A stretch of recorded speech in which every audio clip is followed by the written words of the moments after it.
Good morning, everybody. All right, we're here. We're doing the show. We're just going to take a short little break, you know, so we don't fall far behind, and we'll be back right after these words. Hi, this is Bob Barker. You're listening to Howard Stern. Hey, Bob. Howard, just what are those shoes made of? Bob Barker. Shouldn't you be out with Diane Parkinson? You know, I was watching The Price is Right yesterday. Yeah. Since I've been rushing home so early. Yeah, I know. Robin's been rushing home with the runs. How'd you make out yesterday? I did better. I think I'm cured. Is that why they call it the runs? Because you run home and watch Bob Barker? That's right. I think it might have been Bob Barker that made me sick. Right. He is so old. I know, and gray. Doing that show, and he can't read anymore. He can't see. It's really funny to watch. He found Diane Parkinson, according to her. I think he did it by feel. But yesterday he was doing one of those wacky games on the show. Those sadistic games where it makes people feel bad? Yeah, lose all the money and then have to go home with nothing. Right. And this one was down to the last thing, and, you know, you're supposed to wind up with some money. If you wind up with some money left, you get all the prizes. Yeah. Well, she went down by about $400. Oh. And Bob couldn't read.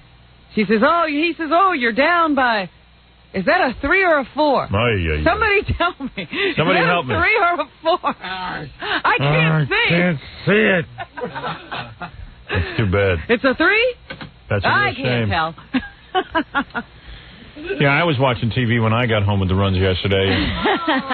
I got to tell you. I didn't get to see Bob Barker, who obviously has screwed himself blind. It was pretty funny. Yeah, I didn't get to see him, but I got to watch the Elvis festival down at Graceland. You know what? I said to myself, my goodness, we completely forgot that it was the day Elvis died. Yeah, well. 17 years ago. When you see the collection of human garbage that congregates at this Graceland, you really just want to kill yourself because you realize that you are human along with what else is there. You think you're something different. Yeah. That if they're human, you must be a god. I mean, there are people there with candles and praying, and like these look like people who have lives, who have children or whatever. But they go down to Graceland and they're holding candles and walking and praying. They're raising their children this way, I know. Because you see young kids who weren't alive when Elvis was around, who've accompanied their parents there, and they have their little flowers to put on the grave. It's bad enough the parents are like that. I just would have dropped a bomb on Graceland and yesterday. they're weird-looking people, too. Oh, toothless, hillbillies. And you see all these women, and you know Elvis wouldn't have looked at them twice. Elvis would have paralyzed their breasts with pool cues. And they're all, I love Elvis. I know. I saw one tribute where, I think it was in Europe somewhere, where these people going right on a wall. Yeah. And, you know, there were all these things on the wall. There were notes, messages to Elvis. Yeah. And one of the messages was, Elvis, I now realize how much I love you, so I broke off my engagement with, and it had the name of her boyfriend. She actually broke off an engagement with a live human being. She's marrying herself to Elvis. Be with this dead person. Yeah, that's normal. She's marrying Elvis. It's almost like when someone joins the church and marries Jesus. Yeah, absolutely. It's the same thing. She's a nun for Elvis. A nun. But the best thing I saw yesterday on I don't even know what kind of a station or channel it was. Yeah. But it looked like a very professional broadcast of some kind of a tabloid show, something I'd never seen before. And they were chronicling a guy who channels Elvis and then heals people. Yeah. But how come Elvis couldn't heal himself? I don't know, but now that Elvis has crossed over, he can be channeled. Come back. And does he talk like that? Yes, and the guy's, you know, like in his regular, you know, they interview him before he's Elvis. Yeah. And he has the pompadour and the pork chop sideburns. Yeah, the pork chop sideburns. Does he have real pork chops hanging from his ears? Yeah. And then when he is channeling Elvis, he has to actually get into one of those white jumpsuits with the eagles on them and everything. Yeah. And that helps. He does this thing where he wets his thumb and he crosses himself, and then he, you know, it almost looks like you doing it. Yeah. Yeah, he does all that. He starts Robin. Right, you know how you curl your lip and you do all that stuff? Yes. This is exactly what he was doing. And then... I told you I could really channel Elvis. He's standing up. So when Elvis he collapses. finally enters his body, no, he takes on those karate poses. Oh, does he really? That Elvis used to do. That eagle pose. Yes, he gets down in those stances. That cat stance. Yeah. Yeah. And so Elvis is now in his body once he takes those poses. And then he stands up and he's all. Yeah, now he's full of himself. Elvis has entered the body. And he goes over to people. Hello there. And they showed him actually healing a guy who had back pain. Were the guys in the white suits in the camera shot, or they keep them out? Dragging this guy off into a rubber room. It was one of the funniest things I ever. Years ago, if a guy did something like that, they would drag him off to a mental institution. But now they put him on TV. Yeah. Now this guy's really taken seriously, and they said in this show, whatever show it was, they said even one of our camera crew members was helped by Elvis. Oh. And they showed him being cured of his cigarette smoking addiction. Wow. Elvis tells him to take the cigarettes out of his pocket Throw them away. Step on them. Please. I'm going to tell you to please put away your cigarettes. I got to get into that business. Is the guy making some money doing it? I guess, and then his wife is standing there. She looks like she's about to cry. Yeah, right. Because Elvis is in her husband's body. And then she has to go over and ask Elvis to I think the guy's name was James. Would you please let James come back now? Yeah, please, Elvis. Yes, and then Elvis says, all right, if that's what you want me to do. All right, you son of a bitch. I can't believe I'm here in James's body. I don't like it. And then when Elvis leaves his body, the guy literally falls against a wall. Oh, yeah. Wow. Holy mackerel. It was one of the best things I've Where'd you see that? It was on a cable access channel. Well, I got to get a hold of that. And it was very that. professional, so I don't know who was doing it. I would like to heal you. I see that you have some back trouble. I think I could heal that. Bend down and touch your toes. Yeah, and hold this bar of soap. The human garbage that congregates at these Elvis functions is just despicable. It is the weakness of humanity. It is unbelievable. They should sterilize everyone in an Elvis convention. Mercy Quivers? Yes? I understand you have some diarrhea. Is that correct? That is true, Elvis. I really feel bad about your diarrhea. I got to tell you. Well, thank you, King. You know, when I was alive, when I was in my mortal body, before I took on Howard Stern's body, I had a spastic colon. But mine was mostly from Percodan and Sudafed. Yes, yes. Now, what I'm going to ask you to do might seem a little unorthodox. Oh. What do you want me to do? Here, eat this goose. What? Eat this whole goose. This live chicken. Eat it right now. But Elvis, it's still kicking. Let me put my hands on your rear end. Right on your ass. I think that'll help. You think that's really Let me necessary? Let me lay hands on your ass. Your hand just walked in the room. Can you cure that? I don't know. I believe. You have a terrible affliction in your mouth, don't you, son? Listen here, fat boy. Come on. Hey, Elvis, you know who's on the phone? Who? The guy from Alaska that found his dog. Oh, no kidding. Oh, yeah. Ellie was found. I was thinking about you this morning when I read that. Yeah, I heard about this. The guy yesterday, I don't know if you were with the show. I don't know. Maybe you were in a coma. I don't know. But there's a guy who called up the show. His name is David Hartman.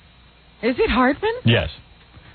And he came in from Alaska. He was here vacationing with his family. And he called me. He says, listen, the story was all over the news here in New York. They were in New York. They left their dog in the car, Ellie, the dog, Dachshund. It was a van. Yeah, weenie dog. Weenie dog. And the weenie dog was in there, one of those little hot dog dogs. Yeah. And they broke into his car, took his luggage, of course, because you never leave your luggage in your car on the streets of New York. I was wondering, were they living in the van? They were traveling. But where were they staying? They were going on their way to the hotel, right? Oh, Jesus Christ. David. Am I here? Yeah, hi. Now you're here. Yeah. No, basically, we were going to be in New York for about 3 hours, going to see the Statue of Liberty. We were heading down the road, so we were going to spend the night in a you were going to the Statue of Liberty. Oh, no one goes to that. Nobody does. That sucks. 50,000 people on Saturday. Really? 50,000? Oh, yeah, there are tons of lines. Everybody goes. All losers. Seems like it. You know, I've lived in New York my entire life. never been to the Statue of Liberty. Maybe I was brought there as a kid, but no desire whatsoever to see that hunk of junk from France. That piece of garbage, Statue of Liberty. That's the statue that brings in all the troublemakers. Yep, I guess. You bet. Now you know why your things got ripped off? Why is that? Because of the Statue of Liberty. Yeah. Who do you think comes into this country and behaves like that? Nobody who was already here. Oh, we got our problems with those who were raised here, but, David, that's a whole nother story. Well, David, I'm certainly glad you didn't listen to Howard yesterday and give up hope and leave. Believe me, he was giving up hope. Let me tell you, give up hope for a day or two at least. His dachshund was stolen and his kids were crying on the news. And basically, I said to David yesterday, if you were with us, that the dog, three things could have happened. Number one, the dog is now in the hands of a Chinese restaurant. You said there were two things. Well, probably three. I didn't want to mention the third. And I said the second thing that probably happened is that the dog was being used in a satanic ritual. No. Now you don't even remember what you said. No, I remember. One of them's fed to the pit bulls, too, Howard. Right. That was I said three things. You later threw in Santeria. Right. That was after a lot of arguments. And I said a lot of these ghetto types, that's a buzzword, ghetto types, raise these pit bulls, and they take the little dogs and they feed them to the pit bulls because the pit bulls need to get the taste of blood so that they can fight better. Now, how do they... I don't even understand that. Do they cut the dog so... No. They put him in there and they smack the dog in the head until it latches onto the little dog and eats it. Oh, they smack the pit bull in there. Yeah, right, Freddie? They antagonize the dog until he becomes a killer. They whip him into a frenzy. Well, Howard, I just want to let you know that didn't happen to Ellie. And, thank goodness. Now, what happened? Now, who was the marauder that took your dog? What happened exactly? Well, we still haven't found that out, Howard. We'd love to find out who took the stuff. If we could only get into little Ellie's brain and pick it and find out exactly who did this to her, maybe we'd get the rest of our clothes back, too. But so what happened to the person who brought in the dog? Where did they find it? Well, basically what had happened was there was, I got to believe that with all the news coverage we had, that somebody got scared that had the dog and just threw the damn dog out the window or out in the street or something. But there was about, from what we can understand, are you still there? Yeah. Okay. That damn telephone here is getting Well, you'll get back to Alaska. There's no phones there. Yeah. Exactly. But anyways, there was anywhere from 1 to 4 911 calls to the 17th precinct downtown on 51st Street. Wow. And they said they saw the dog walking on the street. And all I know from there is that a couple of police officers from the 17th went down, and whether there was somebody there holding the dog or whether the dog was still walking around or what, I don't know. But they ended up with the dog. And this is right in Manhattan. It's amazing it didn't get hit by a car. Lexington Avenue or something. I know what you mean. It really was amazing. Hold it a second. Deposit 5 cents. Oh. Where is he staying? Call will be interrupted. He's in a hotel. This is a recorder. Okay, how did I do? All right, now you did fine. I think I took care of the recorder. Now, that picture in the paper today of you and your family, the blonde is your daughter or your wife? That's my wife. Long blonde hair? Yeah. That's my wife. Ooh. Not too bad, huh? Yeah. You know, I didn't even notice that. Of course, that's the first thing I know. Where'd you dig her up from, in Alaska? Yeah, she was from Alaska. Originally born in Montana, North Dakota area, but I've had her up there for about the last... She's been living there for the last 30 years, and we've been married for about the last 20 years. And you met her up in Alaska? Yeah, high school sweethearts. Yeah, she looks like a young girl. She's not too bad. She's not quite as old as I am. I thought it was your daughter. Yeah, She looks like a kid. Yeah, it looks like a little kid. I like them young like that. Yeah, they're nice. Well, let me tell you something. It's something to be said in Alaska. I was reading that there are very few women up there. Yeah. And it's hard for a man. A lot of them have to import women from China, That's right. Korea. It's back to the good old days where you have to go order your wife by mail. Yeah, you have to order her literally from Korea or the Philippines. So for you to have a regular white wife up there, you must be the envy of all Eskimos. Yeah, pretty much so. Are you actually an Eskimo? No, not at all. I'm white, German descent, and... You're Jewish. German, I said. German. Well, Hartman is a Jewish name, isn't it? No, German. I don't know. I would check that background. Okay. I don't know about that. Well, Hirschfeld's the middle name. I know that's German. Well, let me ask you something. Do you have sex or do you rub noses? We do a little bit of both. And what do they have? Sex is good. Rub noses is good when it's Do cold. you give people your wife when they come to visit? Give them? No, not usually. Isn't belching in Alaska a form of saying thank you for a good meal? It may be for the Eskimos, but not for the white folk up there. And what about the Eskimos? Are they a pain in the ass like our ethnic types here in New York? Yeah, basically. Yeah, all indigenous people are a problem. I know. Are they a big problem as like the Indians? You got to get rid of the people who are there. We've still got a few Indians up there, too. You know, oh, boy. Now, you must be missing work chasing around after this hot dog. Yeah, we sure are. We're missing mostly our vacation that we really want to get on with. And yeah, where are you going to go to next? Next, we're going to head south. The next major stop to stay for a period of time is in Florida with some friends. And not Miami, I hope. No, if we go through Miami, it'll be nonstop. Yeah, because and roll up your windows and hide the dog. Exactly. All right. We'll fill up with gas. Don't leave that dog in the car anymore. Now, I read that for a living you sell ice. Is that true in the wintertime? No. General contractor. Oh, is that right? Yeah. So, are there such a thing as igloos? Oh, yeah. Up north, they still have a few igloos everywhere, but for the most part, people live in houses. Well, I'm glad you got the dog back for the kids' sake. I'm shocked. It's very rare that something like that happens. Thanks to me putting you on the air, you got your dog back. Well, Howard, I know for a fact that everything that you guys did and everybody else did helped a lot. Of course. The cops all listened to me. Did the cops happen to mention they heard it on my show? No, but everybody else I talked to yesterday morning while I was walking on the street did. You know? Of course. My show, the Post try to take credit for getting this stupid dog back. Yes. Everybody's trying to take credit. And let me tell you, I'll give you a piece of advice as you go on your journey. Yeah. Teach your children and teach yourself and your family. Don't get so attached to these greeny dogs. Yeah, I know. You know what I'm saying? They're not people. Don't worry about it. I know. He should have already been on his trip already. You should have been basking in the sunlight of Florida. Yeah, well, we're going to be doing that soon, Howard, and I want to thank you very much.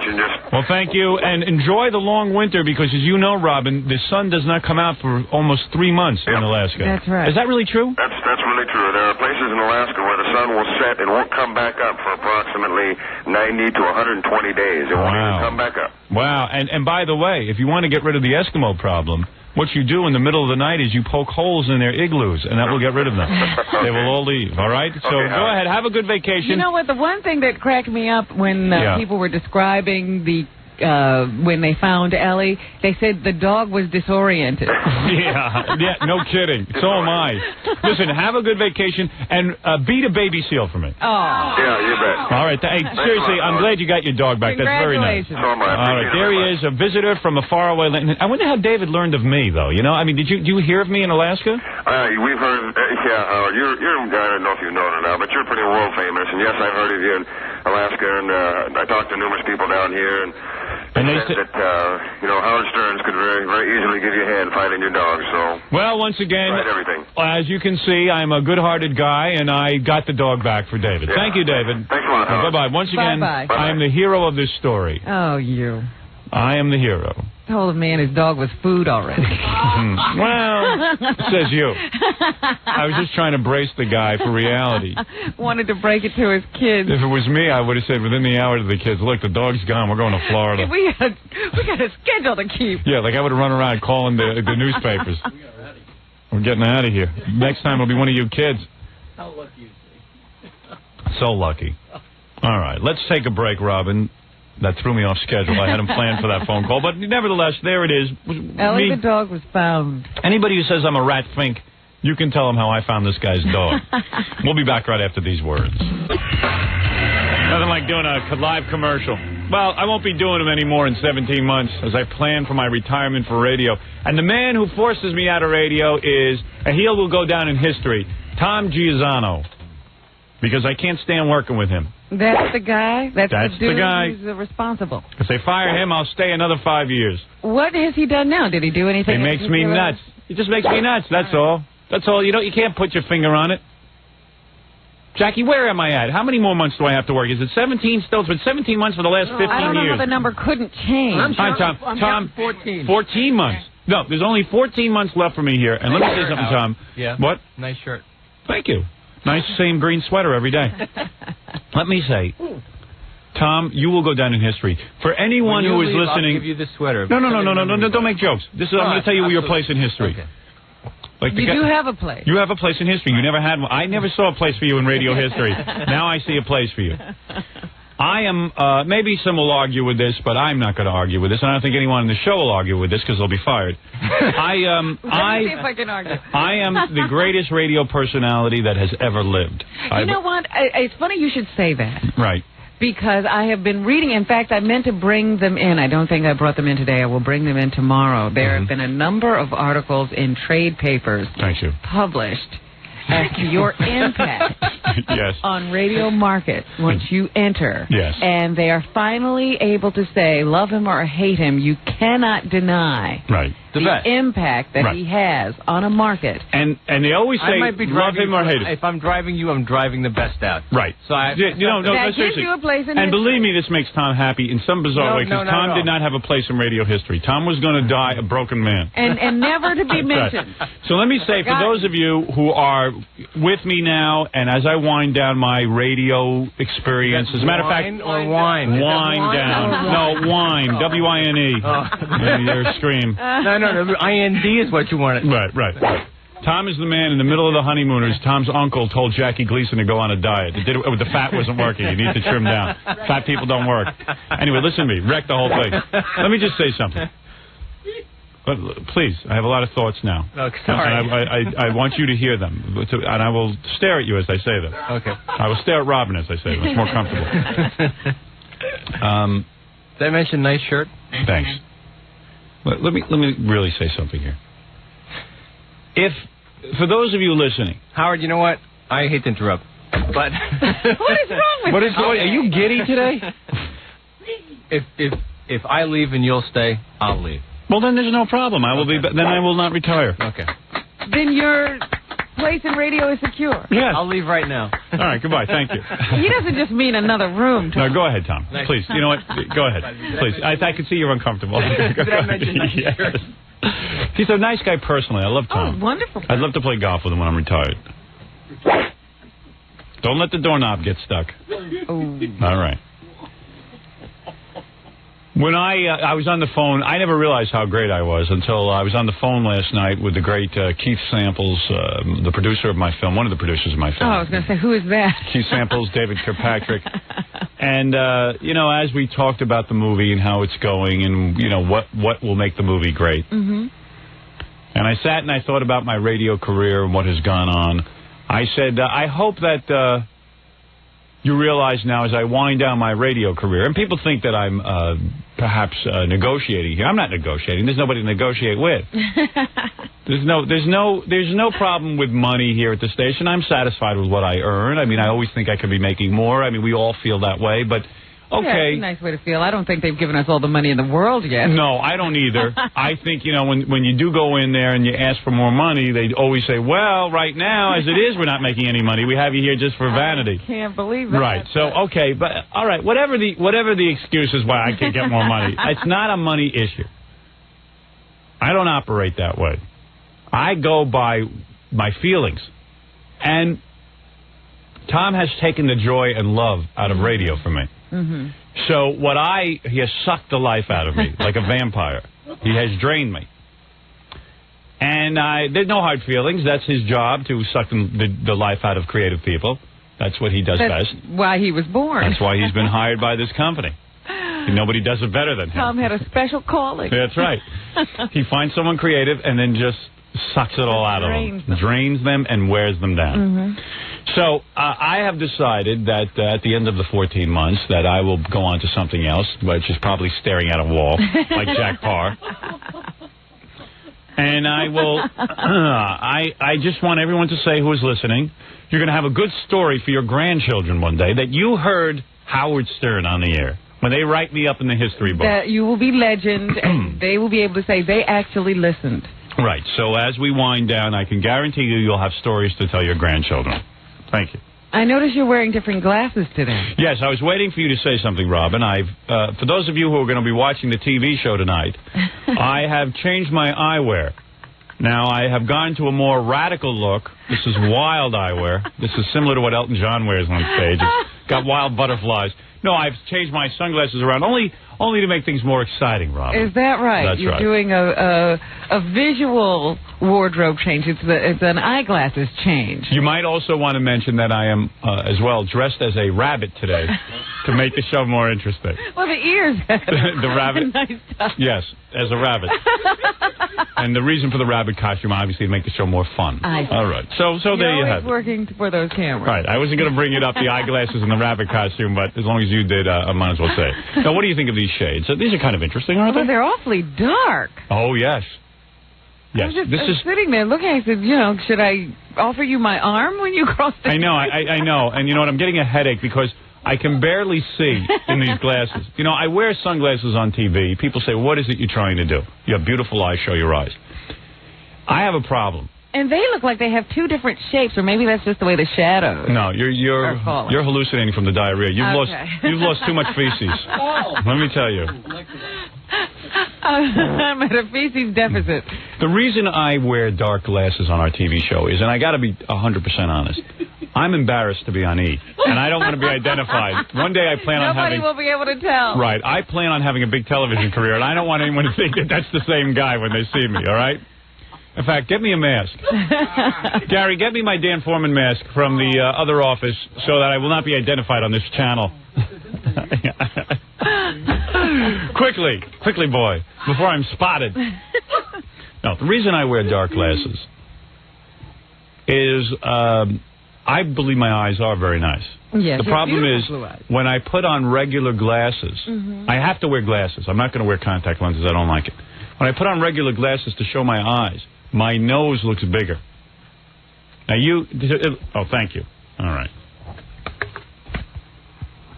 Take your glasses off for a second. 1 second. I have to put on my mask so people can't see me.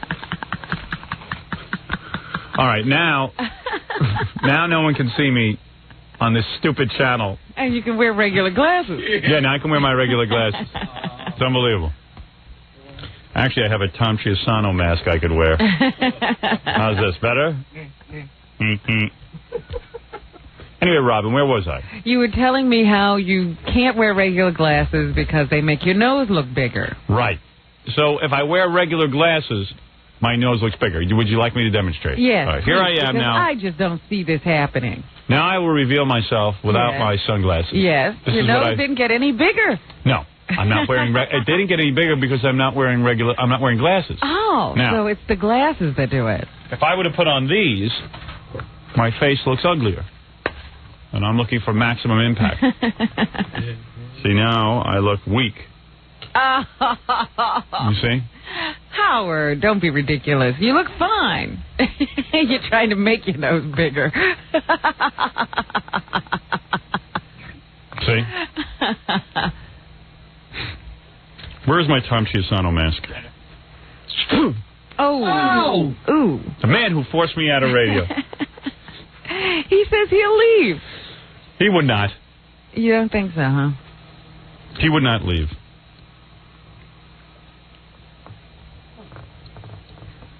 Nobody leaves. Everybody's on the gravy train here. Especially Fred. All right, where was I? All right. Let me just make a few comments about some things that are going on. All right. All right. Number one, I've got a tape for you that I'm going to play that you're going to love. This is the tape of Baba Booey calling 911 from Scores. Oh, you have the strip club when Fred broke his chin. I'm very happy we got that. All right, I'll be playing that. I thought about it over the weekend. I thought, I guess we're never going to get that tape. I'll be playing that in a few minutes. Wonderful. Maybe I'll play it now. No, actually, I'll play that in a few minutes. I'll play it in a few minutes, okay?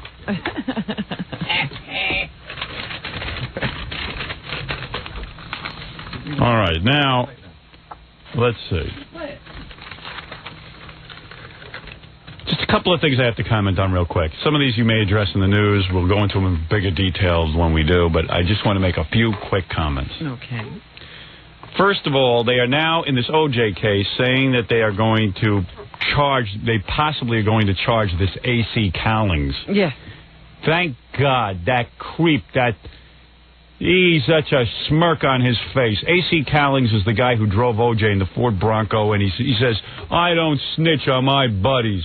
Well, they said it might not only have to do with that car ride that night. That's right. It could be anything from receiving, what's that stuff called? Evidence? Yes. You're talking about, do you know that there's a garment bag missing somewhere? I'm not saying AC Cowlings hid it, but somebody has knowledge of this garment bag. Mm-hmm. I don't understand how anyone with half a brain could sit there and look at this AC Cowlings, and even in the newspaper they wrote the heroic AC Cowlings. I got to tell you something. It's easy to turn the heads of reporters, obviously. Reporters are morons. Here's two young people slaughtered. And if O.J. has any information, he's certainly not talking, but AC Cowlings has any information, they should make him stare at the pictures of those two dead people for the rest of his life. Apparently that wouldn't work. So I am thrilled to read that they might go after him. And let me tell you something. You throw a good 50 years to life at this guy, 25 years to life, I guarantee you he won't be such a hero. Well, Come on. I've read stories where he, at one time or another, was willing even to take a bullet for O.J. Yeah, even if he's looking at a long sentence, I don't know that he'll talk. He'll talk. Right. Everyone, I'm willing to take a bullet for this one, that one, the other one. You ever see when the bullets fly? Everyone ducks. Nobody's willing to take any bullet. You saw Ronald Reagan? He had top guys in the country who were willing to take a bullet. Guess who took the bullet? Ronald Reagan. Yeah, they changed their mind at that split second. Bastards. Okay. The other skeeve, criminal, moron, friggin' jerk, is Limerick Nelson. Limerick is the guy who stabbed the Jew over in Crown Heights. Allegedly. We'll throw that in. Well, yeah, because he was acquitted. He was acquitted. Now, of course, Janet Reno, I guess they gave her some no-dose. She woke up and decided to go after this kid after the Jews put a lot of pressure on him. The kid, listen to this. Before he died, Yankel Rosenbaum identified Limerick Nelson as his assailant. Nelson subsequently confessed. Mm-hmm. He confessed. But here in New York, God love New York, That's not a guilty. It's not good because the jury, the mostly black and Hispanic jury, felt the confession was coerced. The guy confessed. What? And now he was identified. Now, did Yankel Rosenbaum get coerced too? And they found his knife with blood on it. Now you tell me, if you can't get convicted with that. Then we and I don't want to see any more black and Hispanic people screaming on TV. We want all these bums out of our neighborhood, all these drug dealers. We want them to go have this. Well, I said this is very interesting because you know what Limerick Nelson is saying. You know, and I can't wait for some group of blacks to take up this cry too. Yes. That he should have only had one trial. Well, they can't take up that. That's right. Because Rodney King got 2 trials. That the police officers, Rodney King never got any trial. I mean, the police officers got 2 trials, and everybody was very happy about that. Yeah. So we have be to happy live with about that kind of justice on this coast too. Did you, Limerick Nelson? I saw one black woman being interviewed. Well, you know, at least now they shouldn't bring this up again because, you know, everyone on each side got vengeance. You know, got their Somebody lost something. Yeah, so you know, it's very balanced now. That's brilliant. What? Did you see his lawyer on TV last night? They were talking about, you know, they interviewed Limerick Nelson and you couldn't understand anything he said, and the guy goes, well, you know, he does have a marginal IQ. Right, immediately it becomes a question of whether he's retarded or not. Oh, never mind that. They say Limerick Nelson was 16 at the time, so he should only, even if he's guilty, he'll only do maximum 5 years. Well, they're trying to decide now whether he should be charged as an adult or a child. Yeah, great. Because even at 19, he thinks like a child. So do I. Yeah, so do I. Yeah. I'm not responsible for anything I do. Yeah, nobody's responsible. So anyway, they're going after this Limerick again. And when I saw this woman on TV, and she goes, well, you know, each side got, you know, their due. So I said, you know, what are you talking about, honey? If some Jewish guy has an accident with his car, hits a kid, and kills him. And I'll tell you something. I wouldn't want to count the amount of black drivers who have hit into white people and killed them. I mean, who's keeping score here? Well, they have to take this Limerick and kill him, execute him after the trial. Well, you can't do that. Charge him as a child and fry him as an adult. Now, here's another thing I got to ask you about because I don't understand this one. All right. The kid who who accused Michael Jackson of molesting him. Mm-hmm. They settled out of court. The kid was given a lot of money, I guess. Some people say $5 million, $20 million. Nobody knows. Sure. Now, the kid's father, the stepfather, is suing Michael Jackson. The stepfather of the boy who accused Michael Jackson of sexually molesting him sued the superstar yesterday for breaking up his family.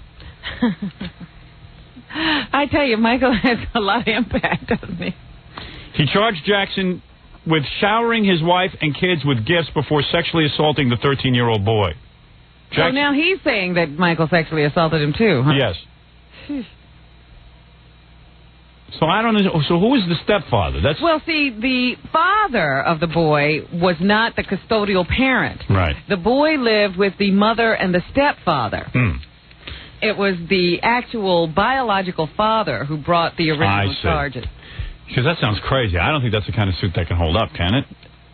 They will entertain anything in the courts of the United States these days. Is there anybody out there who hasn't accused Michael Jackson of molesting him? Well, now the story is coming out even more about the fact that Michael has another 16-year-old traveling with him. Midget. No, with the midget. And the midget. He's a 16-year-old who people say is, doesn't act his age. Right. Very young, very, very white young man who, while they were in Hungary, always carried the umbrella. They were parasol. Flash rain showers over in Europe this summer. So, of course, everywhere where Michael That's a good job. Lisa Marie went, they had to have somebody who was constantly holding an umbrella lest they get wet. Michael couldn't hold that himself? No, and they couldn't carry it themselves, and they enlisted the aid of this little 16-year-old boy who was flown over with his mother. There's a gig. By the way, don't laugh at that. That's Fred's job on the show. He walks around with an umbrella over mine and Robin's head. To do that job for Michael, and there was a lot of talk. Now, mind you, there were the boy was told that he was to be as inconspicuous as possible. Of course, Meanwhile, he's holding an umbrella. A parasol. And can you imagine? Also, they all, the reporters and people who follow them around Hungary are now saying that Michael spent a lot more time talking to the boy and touching the boy than he did talking to and touching Lisa Marie. The marriage should last another 6 weeks. Well, what about the story about the 8-year-old who's over in Hungary? He was the guy who picks Michael's nose for him. Did you see that? Was that a true story? I didn't see that story. While the one kid is holding the umbrella, the other one's picking Michael Jackson's nose. It's pretty wild, but that's his job, and God bless him. What is Michael doing with his hands? He's holding Lisa Marie. Spreading the wealth. I got to tell you, also, when I opened up the paper today, I saw that MTV DJ, what's her name? The one with the belly. I don't know which one that is. Daisy? Daisy Fuentes. Daisy Fuentes. How did I guess? What a stay out of a bikini. Daisy Fuentes is one of the better-looking VJs on MTV. She's a girl there that's supposed to titillate. And she's a model and everything, but she's put on a few pounds. It's obvious. I mean, anyone who watches MTV, she's got a big double chin. And she won't wear a bikini. She does MTV Beach Party. Yes. She won't wear a bikini. She wears the bikini top with a pair of shorts. The shorts are zipped open. Okay. But the shorts are pulled up high to hide the sides. Uh-huh. But she's got a belly going on there. This is a serious belly. Yeah, she's chunky. But it says here, MTV DJ Daisy Fuentes was being stalked. By a blind man. By a blind man. What is it? She looked really good last night. She was one of the hostesses of the Miss Teen America, that Dick Clark thing, for Dirty Old Men. Is that right? And she looked really good, but she was in a gown. Yeah, well, first of all, they know how to do the lighting there. They put her in a gown. They don't shoot her from... the cameraman on MTV isn't worried about the double chins. Right. She's got to drop 15 pounds. There's no question about it. I mean, anyone who doesn't know that is crazy. But thank God they caught this stalker who was going after her, because MTV would be ruined without her. Was she thinking of giving up MTV? No, he wasn't as good as the Kathy Lee stalker. I see. The Kathy Lee stalker's into Satanists. He's wild. He doesn't have a pact with the devil, her stalker. My guess is if I didn't know better, what's her name again? I can't think of. Daisy Fuentes hired the stalker. It was good. She got full page in the paper. No, she wouldn't do that. I know that she wouldn't do that. No. That would be outrageous. Also, finally, let me just say something here, Robin. There's a couple of usually I don't get into the news, but there's a judge here in New York that was asked to rule on 3-card Monte. Do you know about this? No. Okay. Rule what? The cops go. There's guys on the street, mostly ethnic types, who play this 3-card Monte. If you come to New York, it's 3 cards. Yeah, we're not supposed to have gambling here, No. but we have it everywhere. We have legalized gambling. There's 3 cards, and 2 of them are black cards. 1 of them is a red card. Well, I've seen them do it with everything now. There are peas, there are cards. Yeah, but you get the idea. Yeah. It's 2 black cards and a red card, let's say. And they mix them up, and they say, okay, pick out the red card, and I'll bet you $100 you can't do it, or something like that, $20, whatever it is. And what happens is, what they do is, they got a shill. At least one. Yeah, and the shill comes over, and he goes, hey, I'll bet 20 he wins, and he wins. And then when you come over, they let you win a little, and then they take all your money, and you lose. Well, how do you lose? It's not a game of chance. They are so quick with sleight of hand that they actually substitute the red card for all black cards. Mm-hmm. That's how they do it. So everyone on the street knows how they do it, but the tourists don't know it, and they always get duped. The tourist always thinks they'll be able to get out of the game before they get taken. Yeah. What you end up losing is not only your money, but your dachshund and everything else. Now, you're not saying this Alaska family was playing 3-card Monte. I'm not saying that. So they had to go for a legal ruling finally. The cops want to lock up and get off the streets every one of these 3-card Monte things and throw the book at them because they're ripping people off. It's the same as using a gun on someone, believe me. Stealing. You're stealing from retards. Yes, but the point is you don't have to go up to them. If people wouldn't play these games, they'd be gone anyway. Yes, but in other words, it's like a retard. You ever see Forrest Gump? Not all retards are like Forrest Gump. Forrest Gump is super retard. All right? That's why I hate all these retard movies. They're the worst movies in the world. They get every retard all excited, and they make them feel bad about themselves. You show me the name of a retarded guy who could run a shrimping company, multi-million-dollar shrimping company. Save a platoon. Yeah, and save a platoon and play ping pong. I went to this movie. He starts a business. He becomes a millionaire. Oh, please. I went to ping pong champion. Oh, come on, Robin. I went to the movie to see this thing. I'm sitting next to a retarded guy. The guy was weeping. Couldn't believe it. He's like, he hadn't done one thing. He's like, I haven't done anything. It's unbelievable. I'm at the JFK. Yeah, I'm at the JFK. Yeah, constantly meeting the president. Yeah. So, just like the movie, there's been several low IQ movies where the guy is a genius. What, Rain Man? Rain Man. Can you imagine the audacity that you walk out of the theater wishing you were retarded? Gee, what a great life Forrest Gump had. Oh, for God's sake. It's insane. I get crazy from this. And now you'll see a wave of retarded movies coming up. Super retarded people who, the world just opens up for them. And you'll see everyone will do away with programs for the retarded soon because... Oh, yeah, they'll be mainstream. Yeah. Because they can do everything. Exactly. I'm sick of it. I'm boycotting all the movies about retards. What do you think of that? But I thought you were going to be in one. Well, I could play a retard perfect. It's not a far stretch. That's your role. Yeah, I was almost born a retard. I just passed the IQ. My IQ is 86. Retarded is like 60-something. All right, here we go. Let's talk about 3-card Monte for a second. So they say to the judge, just give us an official ruling that this is not a game of chance, but a rip-off, a con game, and we can lock all these guys up. Get them off the street. Get really, abusive with them. And the judge said? Oh, it's a game of chance. The judge has been playing. They said that this judge, they don't get it. They said, where's this judge been living? This is a sucker punch. Judge rules 3-card Monte legal. She says it's skill, not shill, the key to winning. But I thought gambling was illegal. So did I. Well, there's other things you can do, but now you can't really throw the book at them. They're saying the woman ruled that 3-card Monte is Yeah, well, if they were playing fair, it would be a game of chance, but these are con artists. Right. Well, anyway, there it is. I mean, it's a ridiculous, said one of the cops.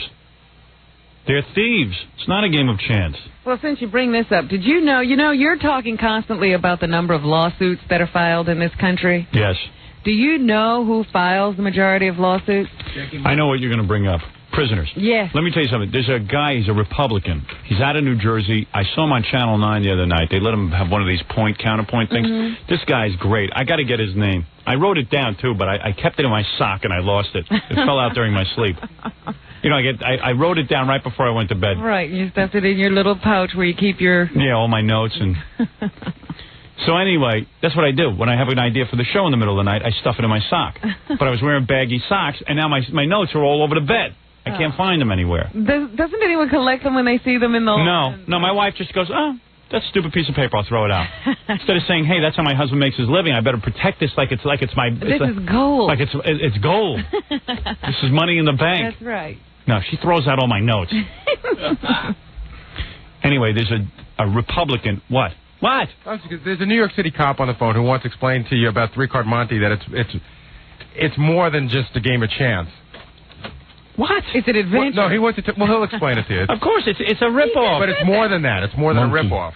Well, how could it be more than a rip-off? He'll tell you. I'm talking about something else. You are the world's worst producer. I am in the middle of another conversation about something. Then don't go to him. I love this guy, but I'm onto something new. He comes in and he brings me out of a whole thing. What was I just talking about? You were talking about this person, a Republican in New Jersey, having to do with prisoners and lawsuits? Yeah. Now I'm going to go talk about the three-card monte again. Monkey. I gotta train Gary just to take a rest. All right, let me talk to the cop. Hello, Your Honor. What is this? He's gone? Well, he's gone now. Now he's gone. Get me that cop on the phone, Gary.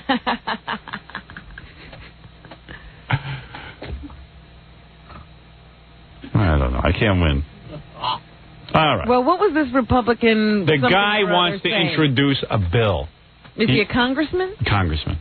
Introduce a bill that said, if a frivolous lawsuit is filed by a prisoner, the prisoner's lawyer or the prisoner will be held accountable for filing a frivolous lawsuit. Mm-hmm.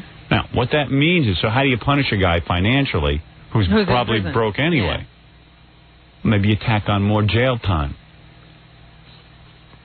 Frivolous lawsuit. There are prisoners who have hundreds of lawsuits going through the courts right now for things as stupid as... I want a new pillow. I want a new pillow because something hurt my neck. Right. I didn't get a blanket. They don't have, the number of cable channels I want on my cable TV. Yes. They didn't serve me the peanut butter and jelly the way I like it. Yeah, those are the lawsuits. Any kind of stupid little thing. Yeah, so he's introducing some kind of bill that will punish the prisoner. And up until now, when prosecutors or attorneys for the state who have to handle these lawsuits, or the government who have to handle these lawsuits, have gone to judges and said, look, can't we do something about this? Can't we stop prisoners from filing? Isn't there a cap, a limit, something? Usually the judges say, no, we cannot deny anyone access to the court. Yeah, I know, yeah, it's getting out of hand. Baba Booey, where is that cop? I need to speak with him. It's very important. It's very important. Where is Baba Booey? I don't know. I don't know where he goes. Here he comes. There he is. Where's the cop? You know where he is. What'd you do? You disconnected him? Yes, you did not want to speak to him. You know this. You're so mean. I am not. You saw me hang up on him and then you called for him. Are you kidding?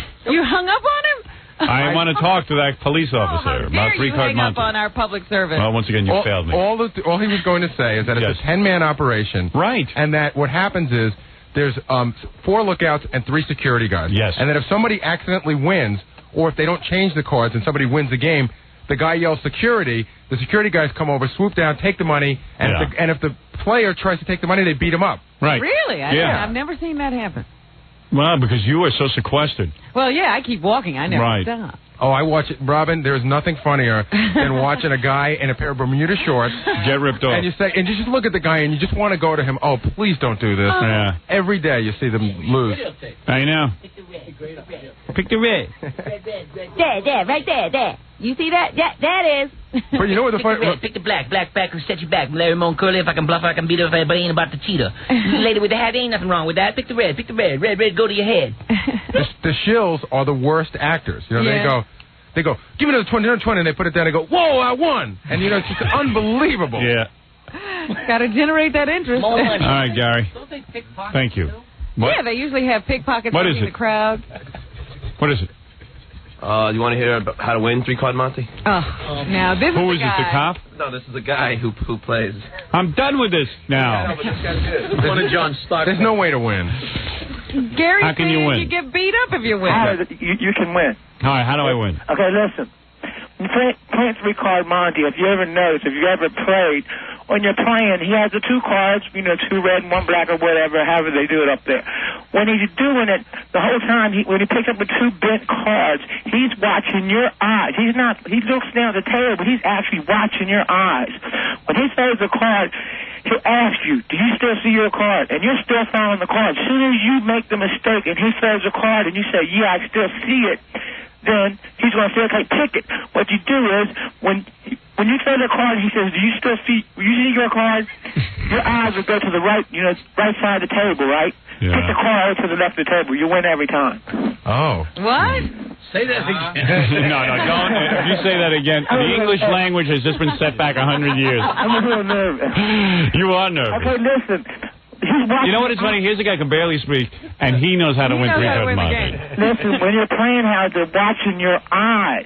They're not cheating. Well, what good does that do me? I don't care what they're watching. I'm just saying, you're telling everybody that he's switching it to switch. There's not going to be a black card down there. There is a black card down there. Oh, for goodness sake. All right. Thank you, Bill. Okay. All right, baby good. That's advice from Mushmouth. What you gonna do? Play so when they go to watch your eyes.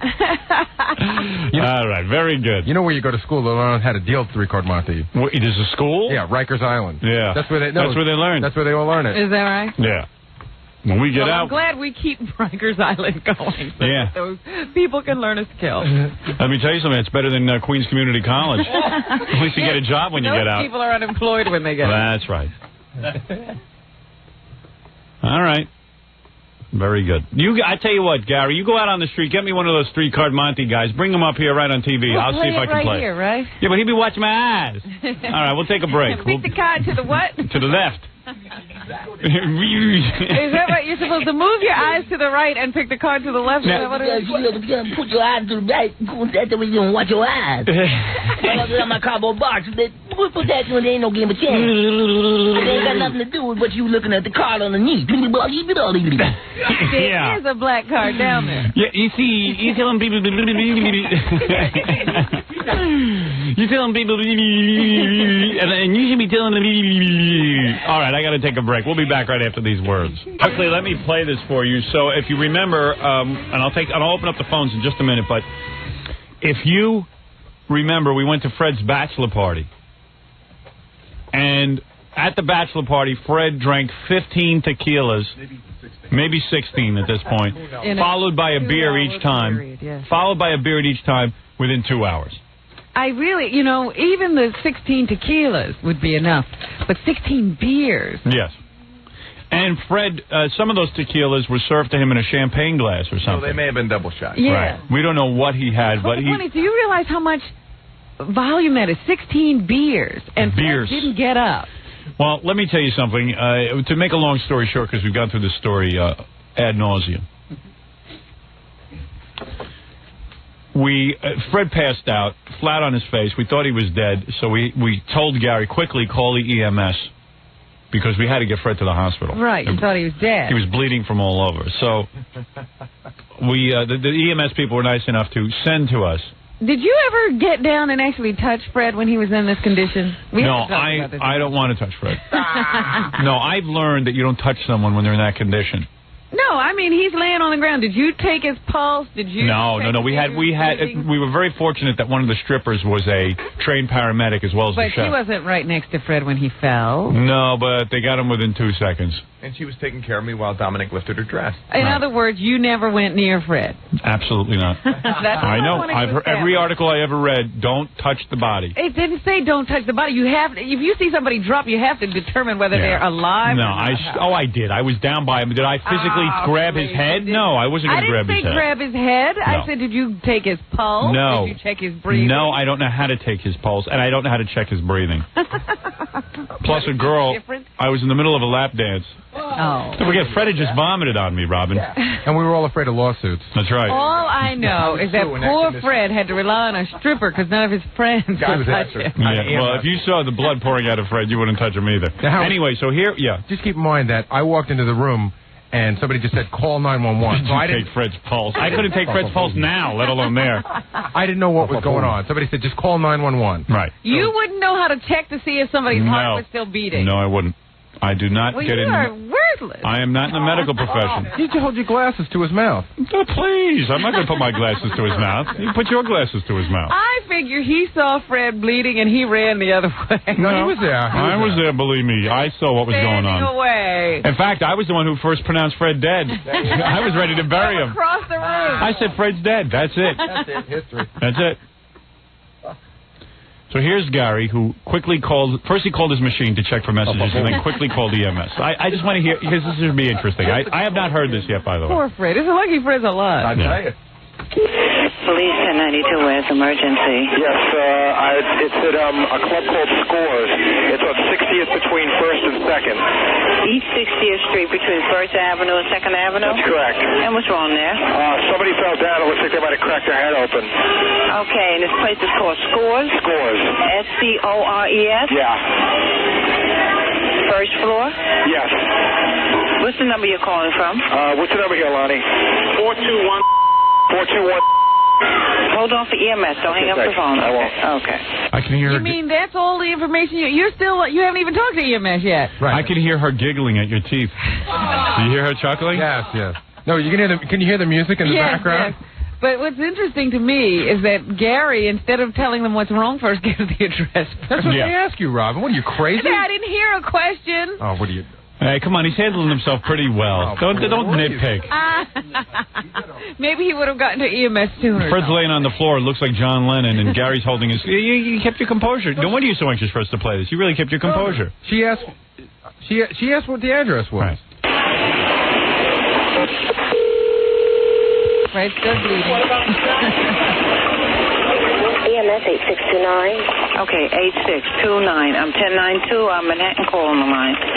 Thank you. Caller in Manhattan. Is the patient awake and breathing? I think so, yes.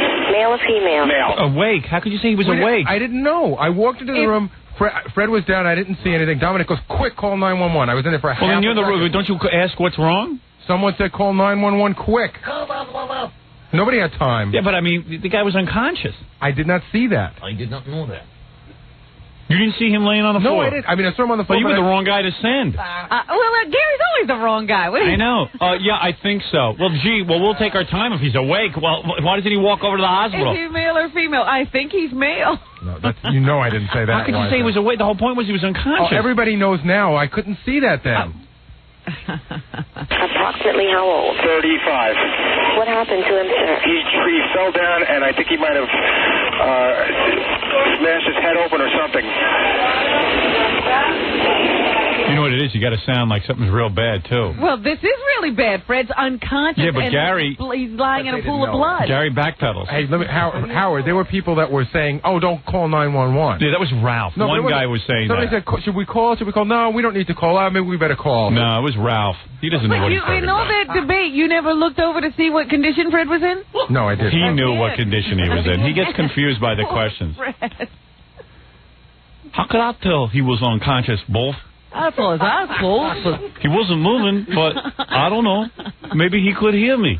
He might have been just taking a rest. You got to say everything is bad. You call it's EMS. easy to say now. But you weren't even telling the truth, Gary. Bleeding, sir? I can't tell. You know what? What? Did she just say, is he bleeding? And you said you can't tell? I could not tell. There was a pool of blood around him. Was pouring. I didn't see a pool of blood. Oh, my God. No wonder they took so long. They didn't take so long. They would have been there faster. They were there very quickly. They were there in 2 seconds.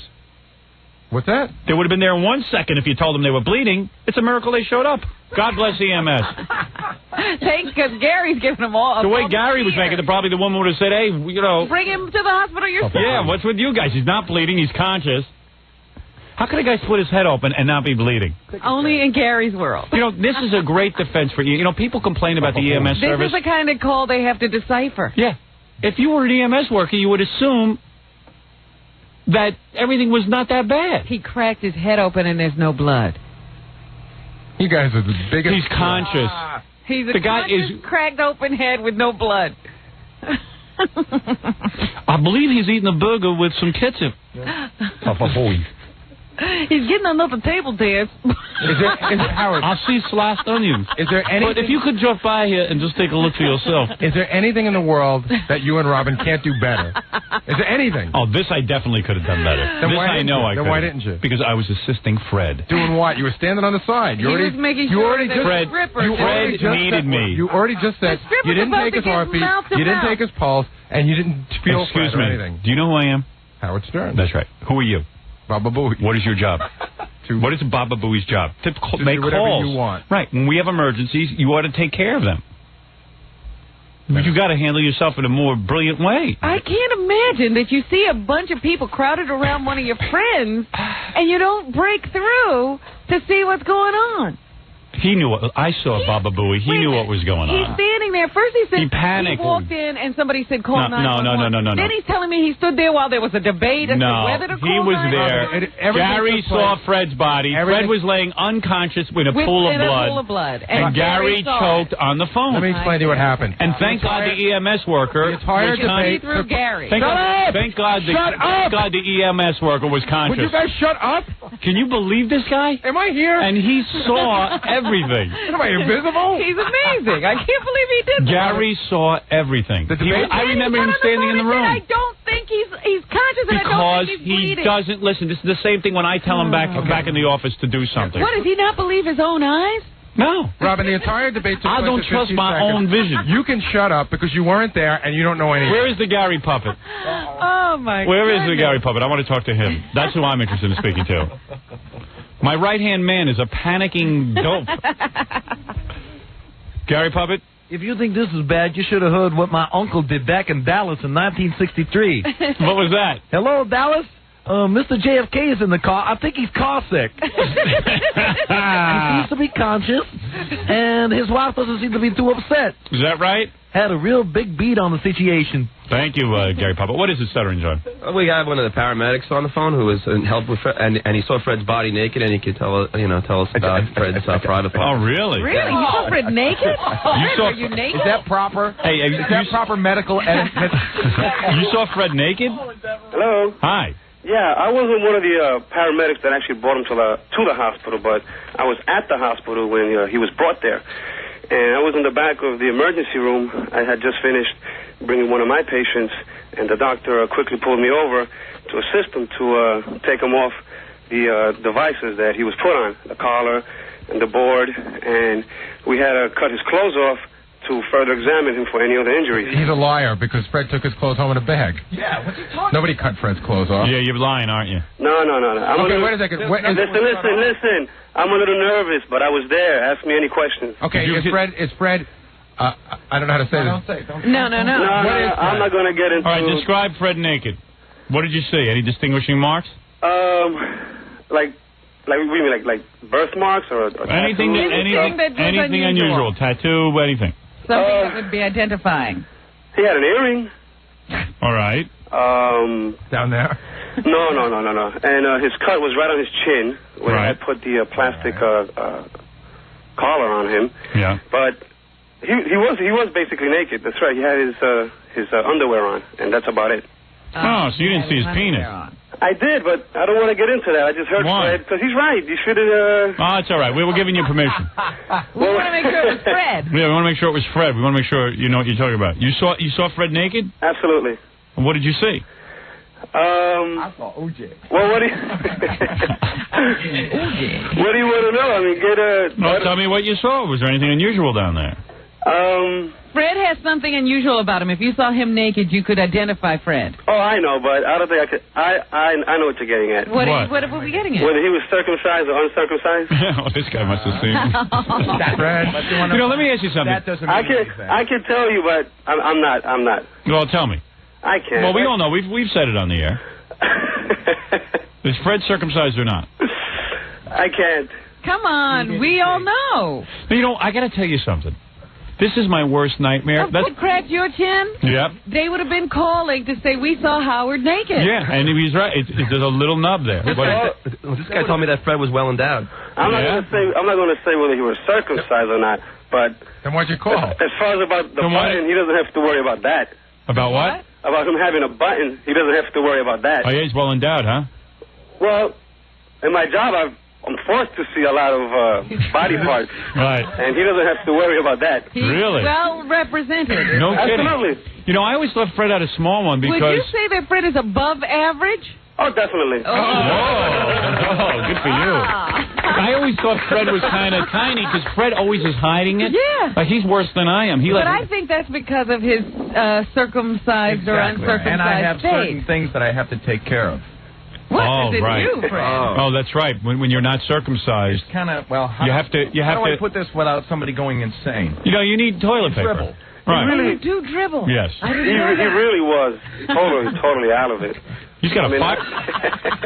Was Fred dribbling as you? I'll have to explain to you off the... No. The doctor was examining him, and I was just... Did Fred? I wonder if Fred evacuated during this because he had lost all control. And think of how much he had drank. Yeah. No. He was. that out through my... Wouldn't it be great if they were examining Fred and they found out that Fred always hides his weenie is because it has an eyelid on it and they can see? Yeah, it actually is a person. He's got a cyclops. You winked at the paramedic. Yeah, right. So you mean if a guy comes in for a chin injury, you guys have to undress him and see him totally naked? Well, of course. We don't know what was before that. I mean, from what I understand from the other from the paramedics that brought him in, he had fallen. Is that correct? Yeah. Well, you want to examine him for any other injuries? Do me a favor. If I ever fall, don't examine my penis. No. I don't care about anything else. Poor Fred's penis. You could have examined Fred in his underpants. No one's examining your penis, but all the clothing comes off. Everything, socks, underwear, T-shirts, everything comes off. I don't want that. They have to catheterize Fred? No.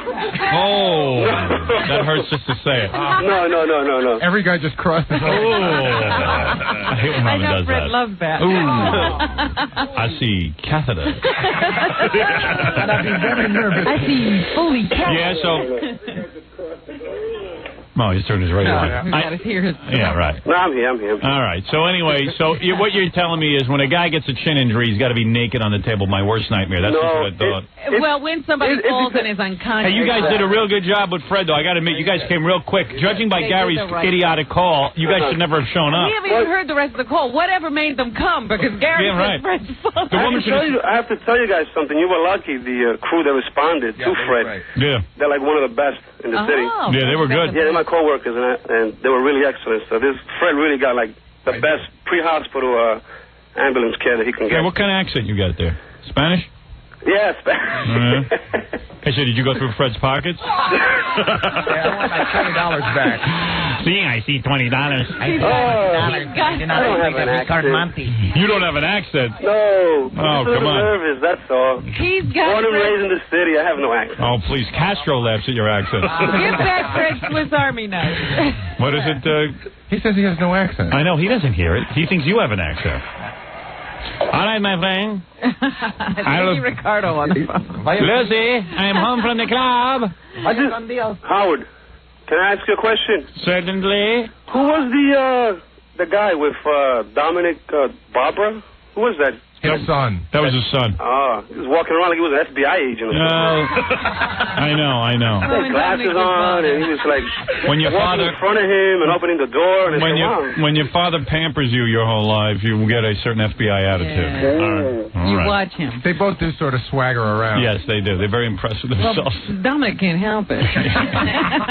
Thank you very much, sir. Sure, I'm a big fan of the show. You guys are great. Well, I think you're great, too. Well, Fred's very happy that you gave a good report on bless you. Okay. All right, thank you. Bye-bye. Bye-bye to you.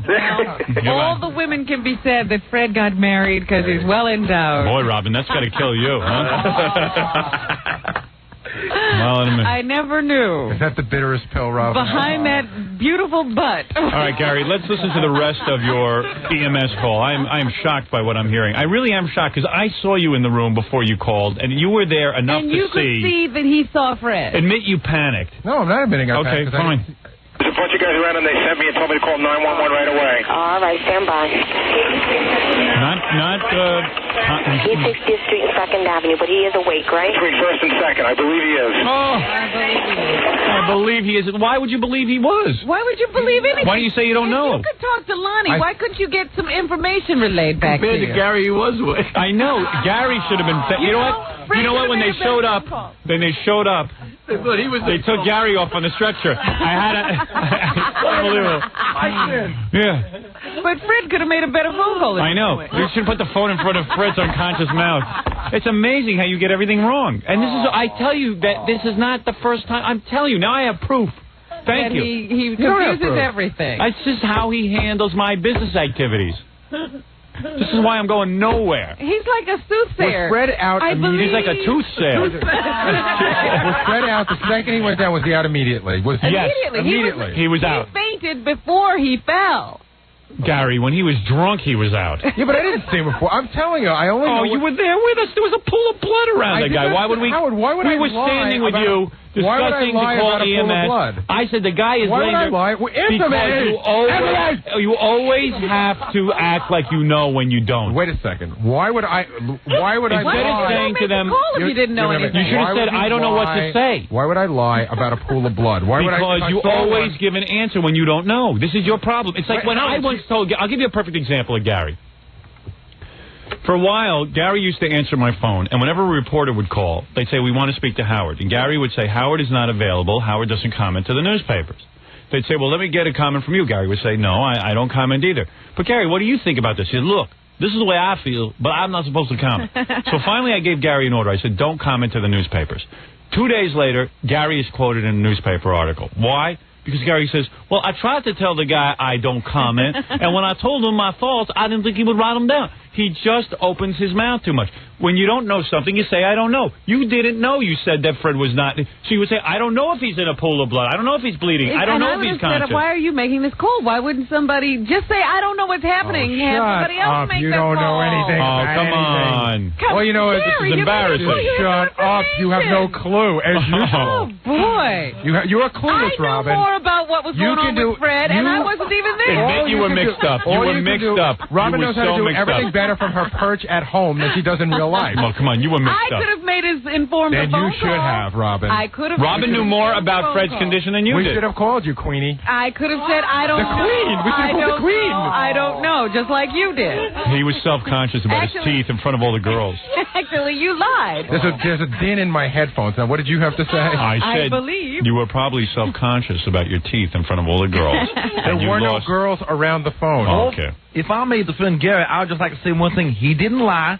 Sometimes he just says things that later turn out to be untrue. Right. But I love Shut up, you piece of wood. I love the I believe. I won't be with you I this believe. weekend.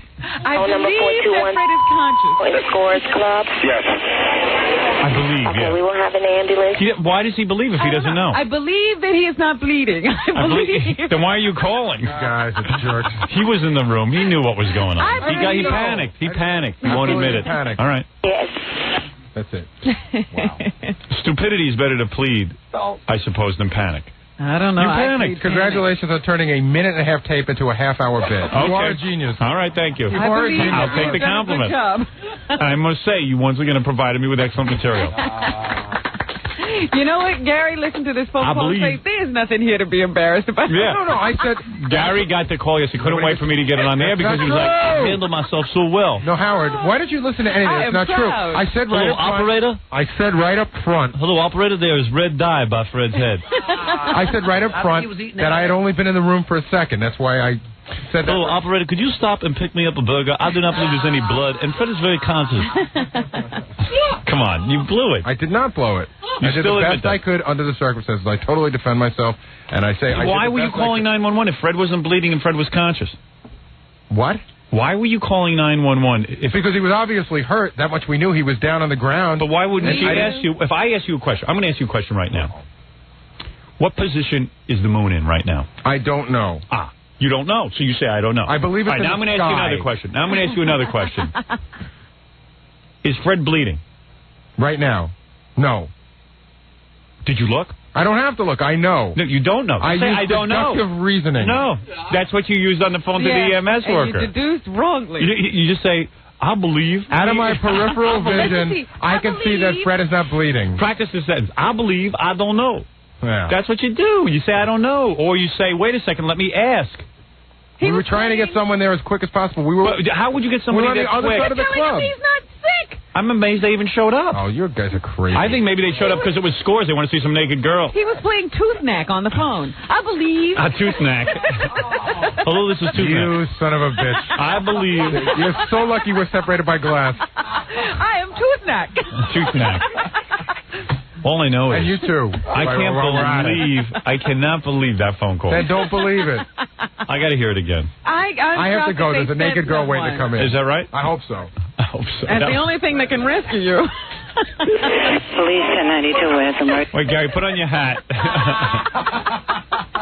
Put on your tooth knack. Give the Gary Puppet his tooth knack hat. Unbelievable. I mean, I am really shocked. I had no idea. An amazing call. That you got some help is amazing. I know. I want to thank the EMS workers for responding, even though that idiot called. Gary was unconscious. I guess he had been drinking. I don't know who they should have taken. Wait a second. Tooth Knack wants to say something. Well, sometimes I make too many wrong mistakes. Yucca. All right. Thank you, Tooth Knack. Yes, it's at a club called Scores.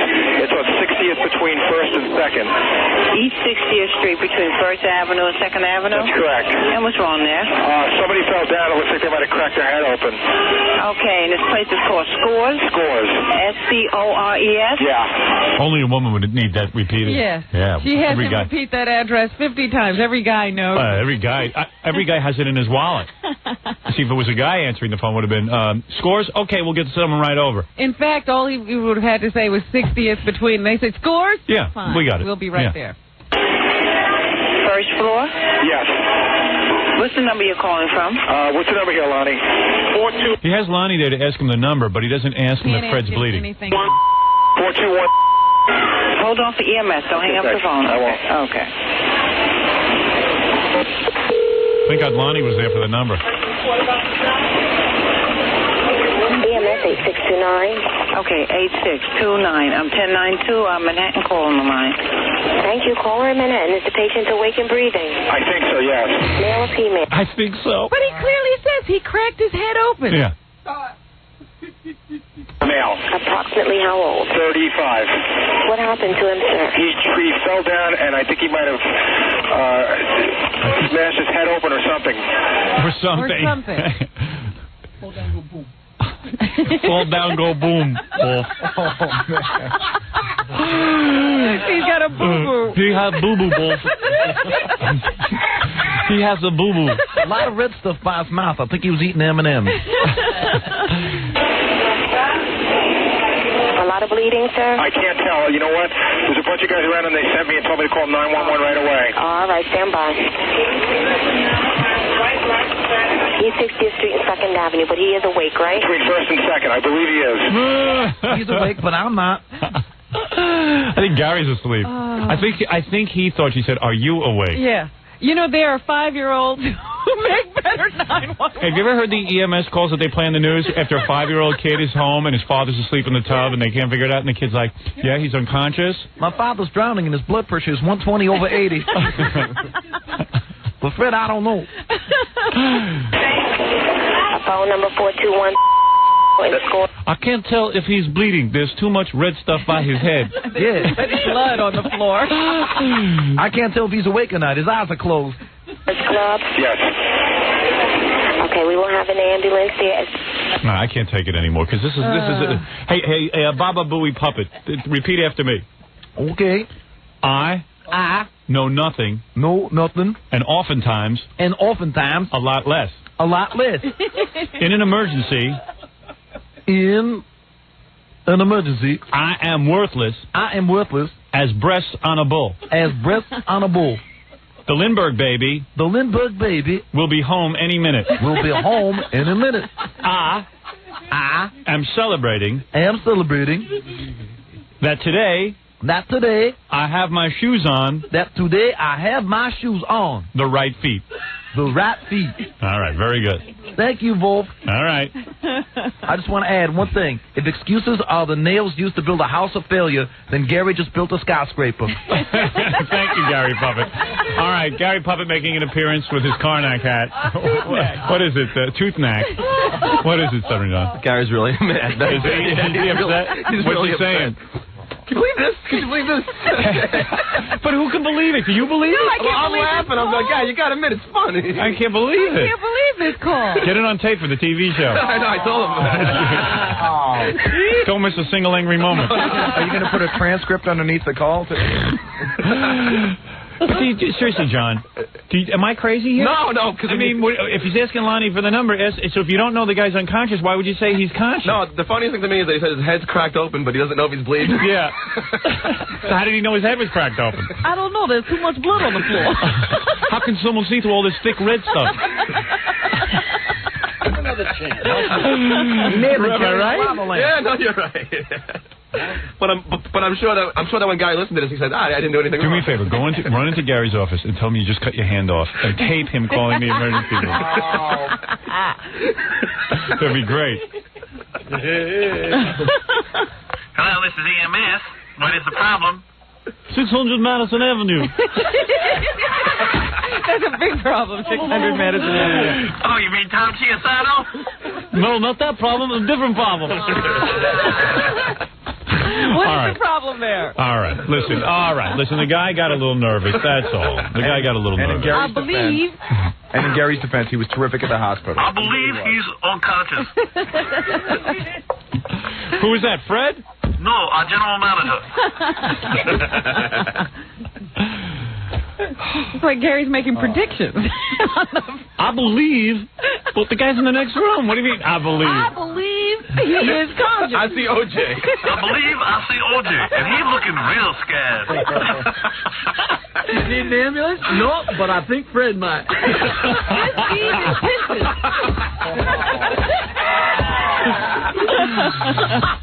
They just told me to call 911. I don't know why. There's a group of people in the other room just told me to dial this number. Who is it? They said dial 911. And I did. Uh-oh. All right, come on. Our good friend Dominic's on the phone. He says, he calls up, I want in. Dominic, you're on the air. You know what he just said to me? I'm not putting you through. I said, why not? He says, I don't want to prolong this. I had to threaten him. 911. Dominic, is that your weight? Howard, there's a girl waiting to get naked. Is it really? Yeah. All right, Dominic, I got to go. When he got to the emergency room, he handled everything very, very well. All right, very good, He Dominic. even remembered Fred's name. All right, very good. Thank you. Dominic Barber, bloated attorney. Thank you. I want in. I want them. In between mouthfuls, I want them. All right, let's take a break, everyone. It's time to get serious as women want to take their clothes off. Let's stop with all the fun.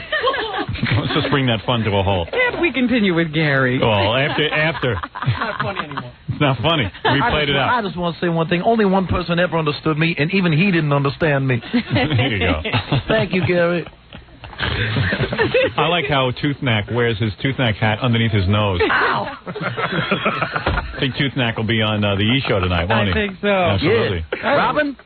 Yes? Think of a number 1 through 10. Okay. Have you thought of a number? Yes. Okay, what's that number? The number is 7. That's absolutely right. All right, Tooth Mac, that's enough. I can't answer anything. Tooth Mac, see if you're the guy with his hand up your back can press a commercial down. Look at this. Buddy Hackett, and you're listening to the Howard Stern Show. I wasn't sure I liked it at first, and then I went on, and I had a ball. Stay on, have a ball. Yeah, I wish I could get my ball back. He's never come back. Jackie the Joke Man Martling, Jackie's CD, 78 minutes of filthy jokes, only $10 plus free shipping and handling. Price includes 20-page colored Jokeland catalog. Imagine spending 78 minutes of Jackie uninterrupted by my voice. Imagine having Jackie right there with you every day. Whenever you need a joke, he's there. And this is Jackie's big wish. He doesn't want me interrupting him. So That's now, right, getting in the way of him and his audience. for fans of Jackie, now I will not interrupt. 1-800-323-5464. It's Jackie, and then more Jackie. My jokes. These are all my jokes. Those are my laughs. Thursday night. The judge says, what happened? I was walking down the sidewalk and he grabbed me and dragged me to the alley. And he ripped off my dress and pulled down my pants and bent me over a garbage can. I don't even remember what happened next. The judge said, make something up. There you go. And Jackie says my impression is far off.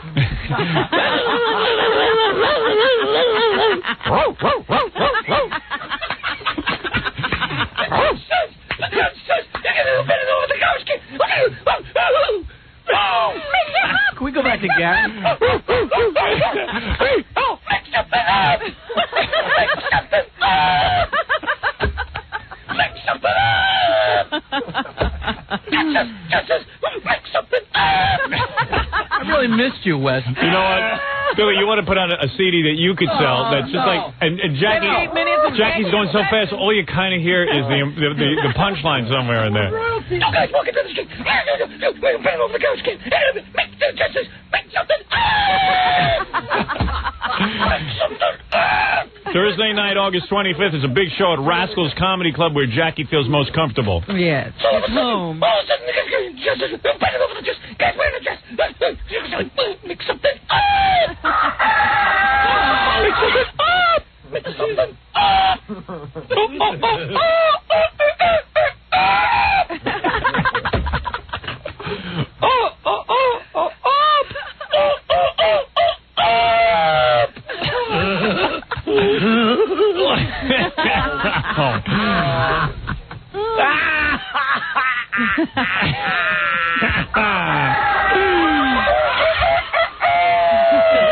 Thursday night, August 25th. Thursday night, August 25th, one big show at Rascals Comedy Club. If listening to Jackie isn't enough, then you can spend the whole night with Jackie, where I'm not interrupting. Yeah, you get to in the backyard. He says, Pop, Mom just got hit by a bus. Son, you know my lips are chapped. Please don't make me smile. Son, you know my lips are chapped. Please don't make me smile.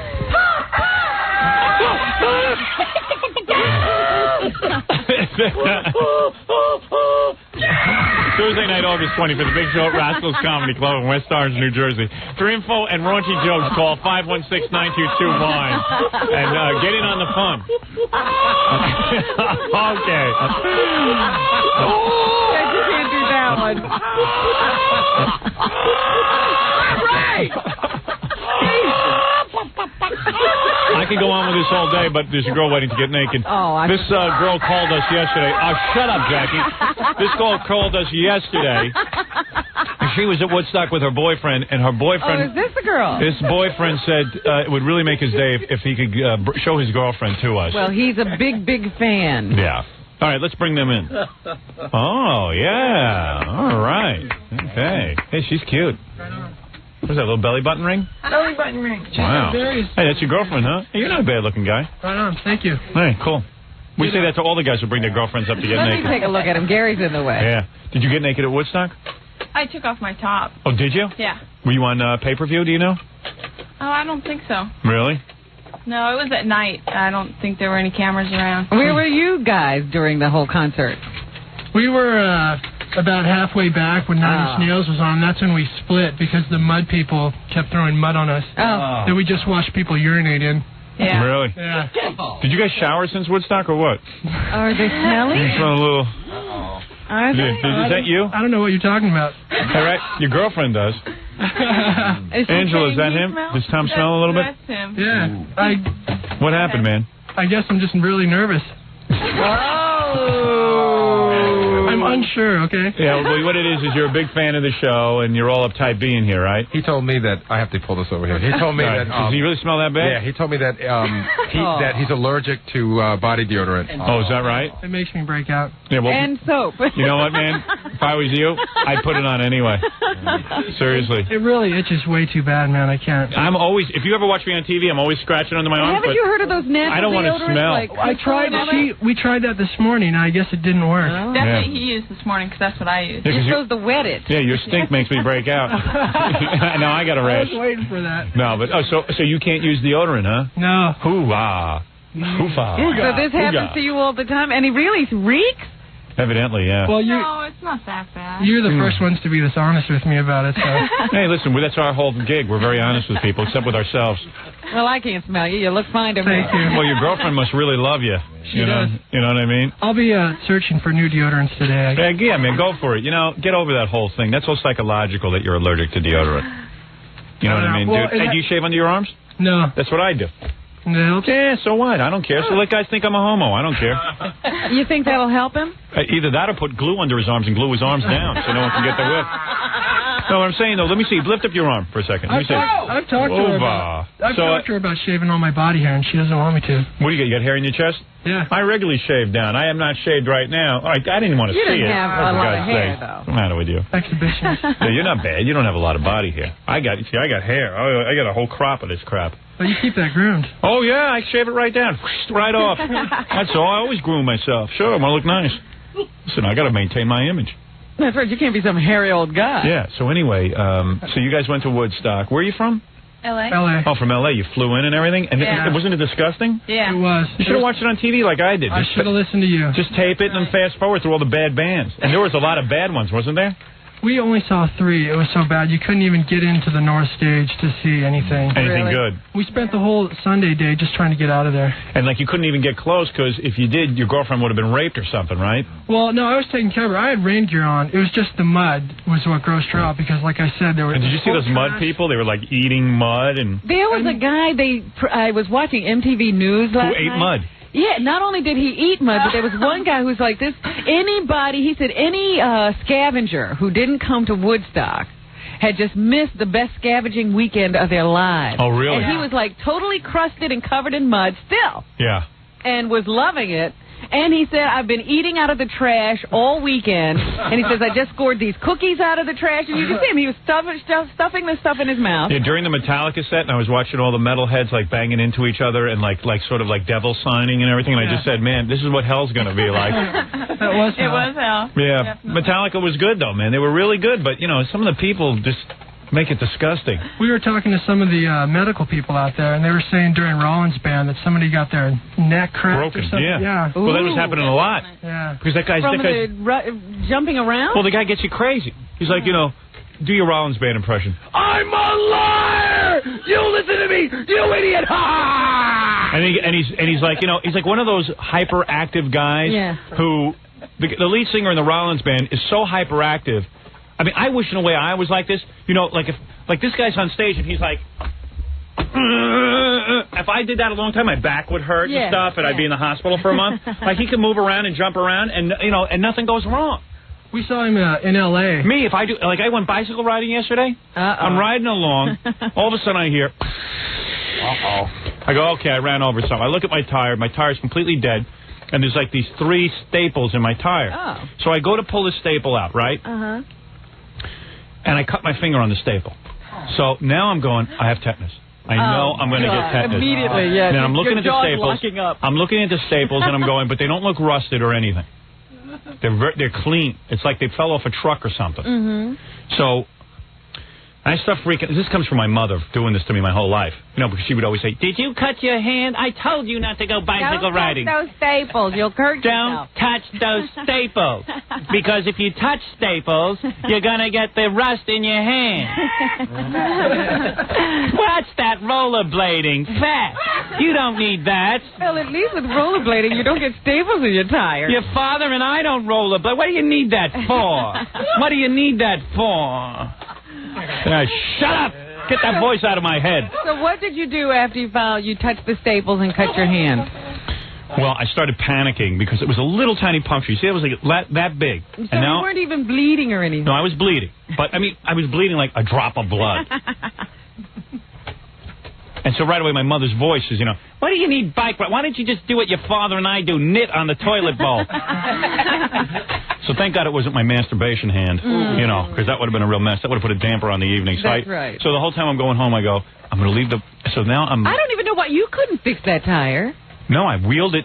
I had to wheel it to my car and get my car and drive home.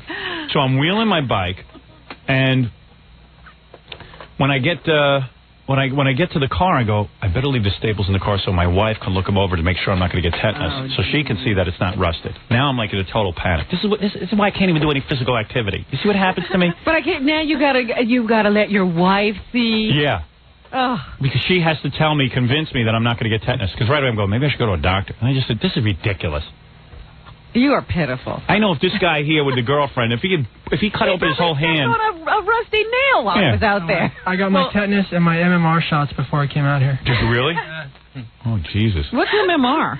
Measles, mumps, and rubella. I have that too, I think. You get that too at Woodstock? You went and had it. See, maybe I'm not crazy. You had a tetanus shot? Yeah, it's when they sent us our tickets, they gave us information suggesting that. Oh, really? Well, really? And with thousands of people. You had one? Yeah, and it's good because I did cut my fingers with the rusty ice pick. Hey, let me tell you something. I don't know what I'm dicking around for. I can't wait to see you naked. I forgot she wanted to take her clothes off. I thought they were just here to talk about Woodstock. Yeah, hey, so you don't mind taking your clothes off for me? No. And you're doing it because it makes your boyfriend happy? Right. Now, wait a minute. You said you took your clothes off at night at Woodstock. Just my top. Well, because I was muddy, and so we went and hosed down, and then I took my top off. You've got a really hot little body. So wet. And it didn't bother you to be out there with all those grungy guys? No, not at all. And you don't look like a nose ring kind of girl, but you got the nose ring. And let me see the belly button ring. Yeah, I dig that. That I dig. There's one more ring you'll see when she takes these off. What, takes your shorts off? Yeah. You're kidding me. She's got that pierced too, huh? Holes everywhere, huh? Man. What's your story? You get into like a whole piercing thing? I don't know. What is it, like a submissive thing? No, I don't know. I got like my first nose ring like 6 years ago. And how old are you? 23. Oh. So and then just kind of. And did your parents die in a plane accident or something? I mean, that you can go do all this stuff and No. Yeah, at 16, your parents said no problem with a nose ring. They're Canadian. No. They're comedians? Canadians. No, I see. Actually, same thing. After I got my nose ring, it was like they gave up on you. A couple days later, my mom saw it, and then she's like, "Oh, can I do one too?" On you? Really? Yeah, she wanted to make another hole. I don't know if your that was mother wanted to put a hole in your nose. Yeah, wow. I don't know if that was if she was trying to do like reverse psychology on me or something like, oh, if I. Wow, you're a pretty free spirit, aren't you? So you must be pretty much up for anything sexually. Yeah. Wow. Pretty much. She tells me all the time I can do whatever I want. Wow. I'm taking it slow, make it last. How long have you been together? 7 months. Don't let this one go. No way. But at Woodstock, there was lots of naked-breasted women there with their breasts painted. Yeah, I saw some of them. I like the ones that actually got wild, and they were like, oh, this is peace and love. So they let all these guys lift them up on their shoulders and carry them around. Within about 5 minutes, guys, like strange guys, are just coming up and grabbing their breasts. falling over into the crowd. Yeah, they're handling them like a bowling ball, if you catch my drift. Sticking their fingers where they shouldn't go. Look of panic on their face. Yeah, and they panic, and all of a sudden you see that look of panic, and then they rush off and they run away. Yeah, they disappear all of a sudden. Yeah, most of the bands, like, you don't see any girls in the audience because they're afraid to go near the bands. You know what was interesting? Rock and roll is frightening women away. There was a girl on MTV News last night saying it was awful because the guy up on stage kept saying, ladies or girls, show us your breasts. She was like, that's not Woodstock. Yes, it is. If you're a guy, it is. There were so horny many guys. There were more guys than girls, that's for sure. Oh, yeah. When she had her top off, you should have heard some of the stuff the guys are saying. Christ, that chick's got a top off. Yeah, right. They were going wild. Hey, right, baby, I like that look. Yeah, you couldn't well, what did you expect? It was. I would say the ratio was for every girl, there were 3,000 guys. You know, I mean, it's amazing that it wasn't. It's like, and half of them just came to see naked women. Yeah, and you were probably one of the few guys who had a girl. Yeah. Most guys probably said, hey, I'll leave my girlfriend at home. And maybe I'll get laid at Woodstock. Up there, yes. Yeah. It was most Find of a the muddy guys. one. All right, when are you going to get naked? Oh. Right now? And you're not uptight about it? No. Cool. The other story of peace and love at Woodstock, Howard, was a guy in a wheelchair. Hold on a second, Robin. Excuse me. No, I got to. No, you're ruining it. Wait, is that a sports bra? I got to describe this to the audience at home. All right, now let me describe you. You're. I would say you're about 5'3". 4. Whatever. 100. Yeah, who cares? 100. What do you weigh? About 115. Yeah. Sure. Well, you weigh more? About 120. 120, but you're, what are you, a D cup? Yeah. Yeah, she's got a very big chest, so don't get thrown by the fact that she's 120. She's in good shape. And you're wearing right now shorts and a sports bra. You got a tattoo on your breast? Yeah. Oh, wow. Okay, all right. What is under your shorts? You got panties? Yeah. Oh, you do? All right, take off your shorts. Now you're down to just your panties and your top. And they don't match. What was that? You have to feel them because they're velvet. Oh, sure. That's not cheating. Let me see. No, that's not cheating. Oh, those are very nice. Elvis laughs at They those. feel different down here. Well, I'm sure they do. I ain't doing that on camera. Go ahead, let me see. Wow, look at the size of those. The size of those melons. And that tattoo's supposed to be a rose? Yeah, let me see. Take it all off. Let me see everything. Christ, she's perfect. Wow, nice body. Little bit of belly hair right there. Belly hair? Right there. Why are you looking? Shave that off. She was supposed to shave yesterday. It'll be all We got home really Yeah, you got to shave it off. I'm telling you, then you're perfect. We would have. We got home really late. Wow, really nice. Wow, what? Wow, Belly you got hair. a big chest, and those aren't fake. No. Uh-uh. Wow, they're perfect. That's great. And you left some hair, a little belly hair though. Belly hair. That's a crab's delight. Oh. What in Nothing the wrong world with are that. you talking about? A crab. Nice girlfriend, man. When you said Way to score. What do you do for a living? I'm a tuner tester for Fender musical. Oh yeah. instruments. Well, I think you meant for like you know, Sunkist or something. Whatever it is. Tuner tester, like Charlie the Tuna. Tuner. Yeah, this tuna seems pretty good. No mercury. Okay, dude, pass the next can. Oh, what are you in a band or something? No, we just manufacture guitars. Well, so that's how you got a good-looking girlfriend, huh? Well, you're not a bad-looking guy. I've known her since I was a child. I was friends with her older brother all through elementary school. Yeah, and when did you start getting her? 7 months ago. Oh, really? You've been trying, and she never was into it. No. What's that? No. You know, or you just kind of finally noticed that she was hot. Well, like she after grew up. Well, after like 8th grade, my brother and him didn't see each other. He went on to private school, and I went on to public school. Any girl who would like get naked in front of a bunch of guys, she's pretty much open for that. All suggestion. Did you do any lesbianism yet? When I was younger. Did you? Yeah. Oh, that must have been good. Now, how did that come about? How did that come about? I don't really know. That's something you What happened to her? She didn't even know how they Were you happened. high at the time? No. She was a little kid. No, I was younger, maybe 3rd grade.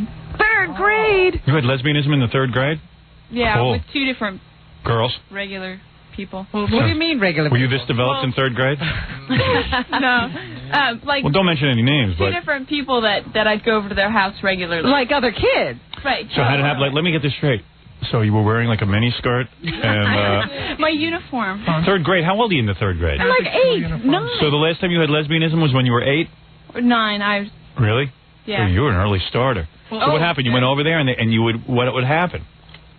Well, I don't know. We'd start by playing dress up and you'd be kinda naked? play like a boyfriend girlfriend kind of thing. But Really? it would be more like girlfriend girlfriend. Right. And I don't know. And it just kind of. Did your family live on the street or you guys had a house? I mean, what the hell is going Were on your here? mother and father just absent? Yeah. Well, what grade were you in, Howard, when you used to have those sword fights? Oh, that's true. You got a point there. How old are you? Hey, who asked your opinion? So anyway, so you go over there and you're playing dress up, and then like, would you guys start kissing? I don't remember if we ever actually like kissed lip to lip, but Yeah. we kind of rub on each other and. Right. You mean you do other things? And use a Right. hairbrush on each other? Oh. I don't think so. Oh. Not hairbrush. At 8 or 9? And then, like, when did that phase stop? Like about what, 16? No, probably about 2 weeks ago. 10 and 11. 10, 11? 12, I don't know. So do you think that you might have lesbianic tendencies?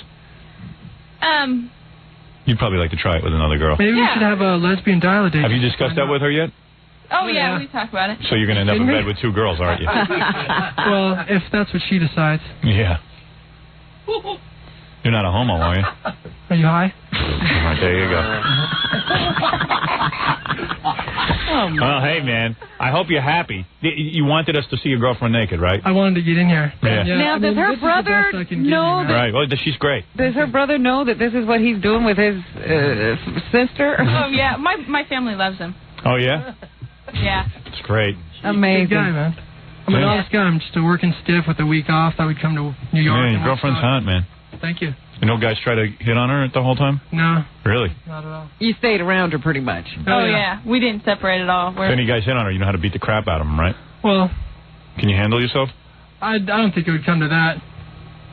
So we had some problems. This was in Woodstock was a disaster, and when we were on the bus home, we stopped to get some food, and everybody got all pissed off at her because she took longer than anybody else. And I came in, and I saw that she was crying. I go, "Who the F is talking to my girlfriend?" And they all just shut up. Nobody said anything, They all you know? looked down. Yeah, they're probably afraid of you. You had a girl. Yeah. Were you the only guy on the bus who had a girl? There was a couple out there, but really? Everybody just wanted to go. So what happened? They made you cry on the bus? They were just all coming down on me for something that wasn't even my fault. I didn't even want to stop. You wanted to stop to get some food? Yeah, everybody else wanted to stop, and I didn't even want to stop, and they all just started yelling at me because I got in the shortest line, and it ended up taking the longest because I guess the person up at the front was being trained or something. Yeah. And then they all just started yelling at me that I shouldn't even have gotten off the bus if I was going to take that long. And all right. other stuff. Hey, dude, what is he doing? Hey, dude, are you having sex with her while she's talking? I was pointing something out to Jackie. Right. Well, Jackie's seen enough. If Jackie's wife finds out he looked, he's in trouble. I saw the ring down. Yeah, I know. I just saw the ring. Didn't that hurt? Yes. Man, I mean, it that hurt must. when they did it. And it doesn't hurt now? No, it hasn't hurt since they actually did it. And did you do that for cosmetic reasons or because use it just that? feels really good? Well, Do you feel it at all? yeah. And you like the sensation? Yeah, it feels good. Yeah, I need a girl like you.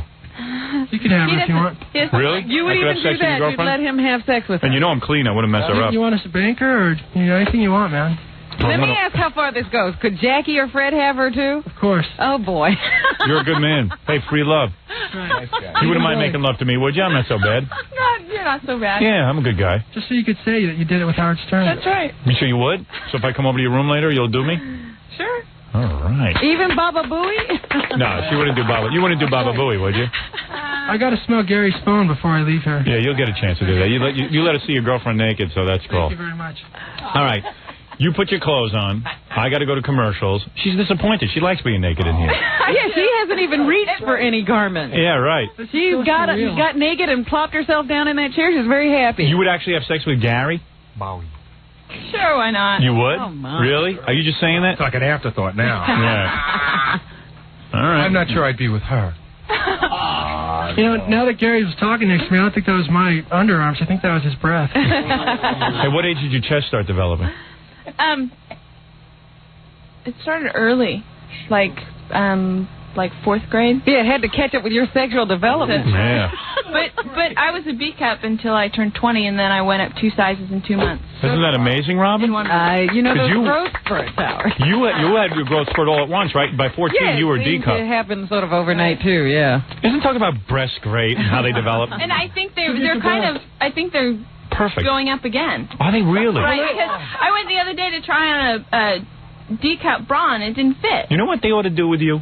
They ought to do Maybe experiments she's an on you. experiment, yes. And find out why your breasts respond. respond even at this late age of 23.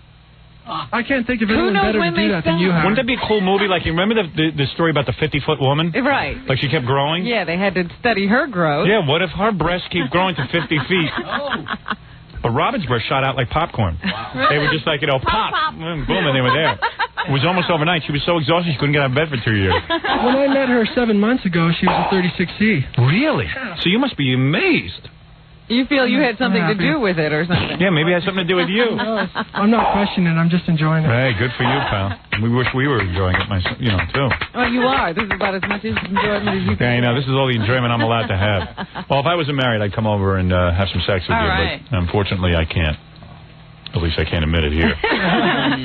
Well, they're very beautiful, and Thank you. everything You else sound on you is like nice. Groucho Marx. Well, Yeah, well, Groucho thank you, and thank you for coming, and that's Now let's it. play the game. That's right. That'll take her wide and the breast will pop out. All right. Thank you, Can of course. I tell you my other Woodstock story since we are talking I have to about take a Woodstock break here? first, though. Oh, jeez. I have to. Thanks to Angela and Tom. Story. What? It's a quick story. Yeah, but I'm way behind. Oh. Thank you, Angela and Tom, for coming in and being nude for us this morning. Thanks for having us, Howard. All right, and when we come back, we have plenty of things to do, including Woodstock stories, right after these words. All right, we have two exciting things coming up. One, Paulie's on the phone, Pauly Shore. We had to hang up on him yesterday. Also, he's on time today? He's on time today. Also, in the other room, I don't know if you saw him here this morning, Dr. King is here, the hypnotist. No, I didn't see him. And he is back there. Can I say what he's doing? I wouldn't, because I don't know where our subject is. Okay, good. Let me just say we have an exciting experiment coming up. Okay. If Dr. King pulls this off. Dr. King, the noted hypnotist. I don't know how noted he is. He's on our show. We know him. him. If Dr. King pulls this one off, Robin, you will be amazed. Okay. I don't know what he's up to. I don't know what you have planned. Oh, Robin, this will set the whole country talking. Oh. This will change the way we think about our own sexuality. Thank you. Really? That's all I'm going to say right now, Robin. All right. That's all I'm going to say. If he can give Gary human intelligence, if he can pull this off today, Gary, you took it like a man today. You had a tough day today. He actually had me believing for a good half hour that my teeth are small. And Gary, he's good at what he does. On our phone is Pauly Shore. Pauly is in a new movie called Stripes 2. No, it's not called Stripes 2. All right, I'm kidding with you. Where's Pauly in the next room? They hypnotized me to call early. Pauly, of course, and by the way, if you notice, Pauly is not doing that retard voice anymore. Hey. You know what I'm talking about. Hey. Pauly used to do this thing where you go, hello, word. Hey, at least people are mimicking me, man. Yeah, well, listen. It worked, okay? It got me from A to B, so chill. Yeah, well, it got you into the movies. Okay, then. And... One thing, Howard. Yes. One thing I always believed growing up around the Comedy Store, the place that you kind of like... Well, to hang out at. Pauly's mother owned the Comedy Store. Still owns it. Her name is Mitzi Shore. Mitzi Shore, and she's a lovely lady. Have you ever met her, Howard? No, now, your parents were divorced when you were young, right? When I was 3. And would your mother date the comics? There for me, yeah. Would she date the comics? She went out with a lot of different comics, yeah. Did she ever I understand that some of the comics used to babysit Pauly. Yeah. Did she ever date Sam? Not that I know of. They never had sex? I don't think so. I wonder if Pauly's mother ever had sex with Sam Kinison. I don't know. I don't think so. Did you ever ask her? No, I haven't, actually. Did you try to stay out of her sex life? Can you call your mother and ask her if she ever had sex with Sam Kinison? I don't understand. Did you guys live, like, above the Comedy Store or something? Yeah. That's, no, actually the house that I grew up in is about 10 minutes from the Comedy Store. The place that I live in now is pretty much up in the hills. Did she have sex with Richard Pryor? I don't think so. It's just like a touch. I don't know, because I wasn't there, you know what I mean? You didn't live in your house? in the bedroom, so. No, but I'm saying she used to bring home different comics. You could tell when she was dating. Well, no, there would always be, back in the days, it was very cool. I didn't know who these guys were. They were just my mom's friends. And I'd go downstairs and... Yeah, but come on, you have to catch a vibe. I mean, you're not stupid. No, but there would just be champagne, and she'd be there with Pryor and Belzer and different guys. You don't think she did Belzer, do you? It was very cool, man. Do you think she did Belzer? I don't know, man. But you know... I don't know. You don't know that she did I don't anybody. think she went out with Steve Landsberg. That was her boyfriend. You're kidding me. No. The guy from Barney Miller? Yeah, from Barney Miller. That depressed guy? So she had sex with him? I guess, yeah. So did you want to kill yourself? No, he was a nice guy. So was he always took me to Little League games and stuff. So would your father nail the female comics? No, my dad was doing his own thing. He was like out opening for Tony Orlando and stuff. But you would never like smell Robin Williams on her breath or anything. No. It wasn't like one of those things where you go, oh, Ma, can you stop dating the comics? No, it wasn't that. You're saying she dated one comic. She's a great lady, though. I never met her. She's very funny. She's a very... I don't mean anything disparaging by it. I'm just saying, did she date the comics? Yeah, she went out with a couple different ones, but it wasn't... Would they fight over her? Well, no, but I think that a lot of them... You must have weird... Did comics try to sleep with your mother so they could get longer times or better placement? I'm sure that's what they were going for. Yeah, really? Do you know of any comics who got better placement because they were dating your mother? Myself. Did you have sex with your mother? Of course. That movie Spanking the Monkey was based on. Yeah. Is that right? Where do I get that? Where do I get that? So, you're saying like you never walked in and caught your mother in the club having sex with one of the comics? No. No, but I bet you there's a wild story here, but Paulie's not talking. He's keeping quiet. So, Paulie, your saw a lot. So your own sexuality must be confused in the sense that very confused. No, really, seriously. I know. I'm very. Well, depressed. you know that whole thing about marriage and everything must be very. Yeah, it must be weird. Well, I think that, I actually am. I said this the other day to someone in the trailer, and I really believe it. I'm not Trailer. Listen to Paulie, all excited. He's in the movies. In the trailer. Yeah, no. Yesterday. He means a real trailer. Yeah. You were at Woodstock. No, I was saying that I think a real man is someone that doesn't cheat on his wife or his girlfriend, and for me personally, that hasn't happened yet. Right. So I want to get there, but I don't know if I ever will. No, you never will because you're used to getting a lot of women who come on to you. Don't be negative. No, he won't. Possibly. No, Paulie is one of these kids who grew up getting, his mom was famous. And he never changed. And now he has his fame. I got girls before I was on TV too. And now you do. And now he does. Yeah, I know because your mom was famous. I did. Yeah, he's a good-looking guy. No, I'm just saying he always had that Comedy Store connection. It's not like he was just Joe Schmo. Yeah, but back then I went to Beverly Hills High School. Comedy Store was a very weird place, and kids wore polo shirts, and it was just a weird thing. It wasn't like, his mom owns the Comedy Store. Take it easy. Fred's wearing a polo shirt. What? Did she do Dice? No. She never went with Dice? No. You're definitely My sister went out with Dice. You're kidding? No, my sister dated Dice for a long Sandy Shore. Oh, I didn't know there was a sister, too. Yeah. I have 2 brothers and a sister. Oh, I didn't know that. Yeah. That's interesting, I got though, an older brother, Scott, lives down in San Diego. And then you were doing that. He gets porno stars. The one that killed herself, he got. Always with porno stars. Yeah, you got. What's her name? Savannah? Yeah, Shannon. What's her name? Shannon. She killed herself, right? Yeah. You were doing her. A long time ago. Jeez. Well, she if you had stayed with her, Paulie, maybe she'd still be She was a very nice girl. She was a very nice girl that had a lot of problems. What kind of problem? Perfect for dating. She was sad about what she became in life, man. What, a porno queen? Yeah, she was depressed. So meanwhile, then you did her and left her. Well, you helped a lot Paulie, with come her on. depression. You helped depress her. Come on. You were feeling bad, and you made her feel worse. It got to a point where I just was over it. I just was not into her doing that, and I just kind of moved on. And So it you wasn't said that to her, I didn't hey, like her. you said, I just Savannah, didn't want to be in a relationship with her anymore. You said, Savannah, hey, listen, you're hot and everything, but I don't dig the porno thing, so I'm leaving. Yeah, I'm just not into it. But yet, if Paulie was a regular guy... He would have been way into it. Way into it. He was gorgeous. His problem is he gets too many girls. No. So she kept getting depressed because she'd get into relationships with, like, famous guys. Right. And then they dump her. Because I'm trying to remember, he came in here once live, didn't he? Did he come with somebody? Yeah, Julie. Yeah, but you weren't doing her, were you? No, she's a friend of mine. She was a real model, right? No, she was a penthouse. Penthouse, yeah. Oh, Penthouse Pat? And she's in porn, like light, softcore. I see. Softcore porn. So you were getting Stuff her, that you kind of get away. and then she killed herself because she got in a car accident and she thought she was going to be, her face was going to be ugly.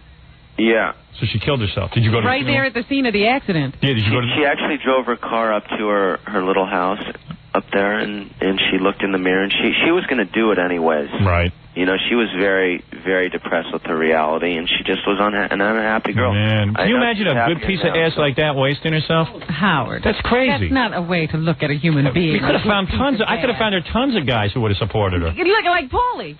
Well, no, Who would Paulie. dump her when she No. I could find When guys. they got tired of her. She'd have to go with an ugly guy who doesn't have that much happening except he has a lot of money. She didn't want that. She wanted the good life. So she looked in the mirror. She wanted out. She wanted a family and kids. So what are you saying? So she could have had that. Some people aren't strong enough, you know. I know there's a lot of ways that she could have pulled it off, but you know, for whatever reason, no one physically took her to a rehab or. Well, look at how you're struggling with your problem with monogamy. Yeah. So what happened? Like, was she outrageous in bed because she's a porno star? She was great. Oh, I had such a is good it time. weird now that she's dead? It's very bizarre.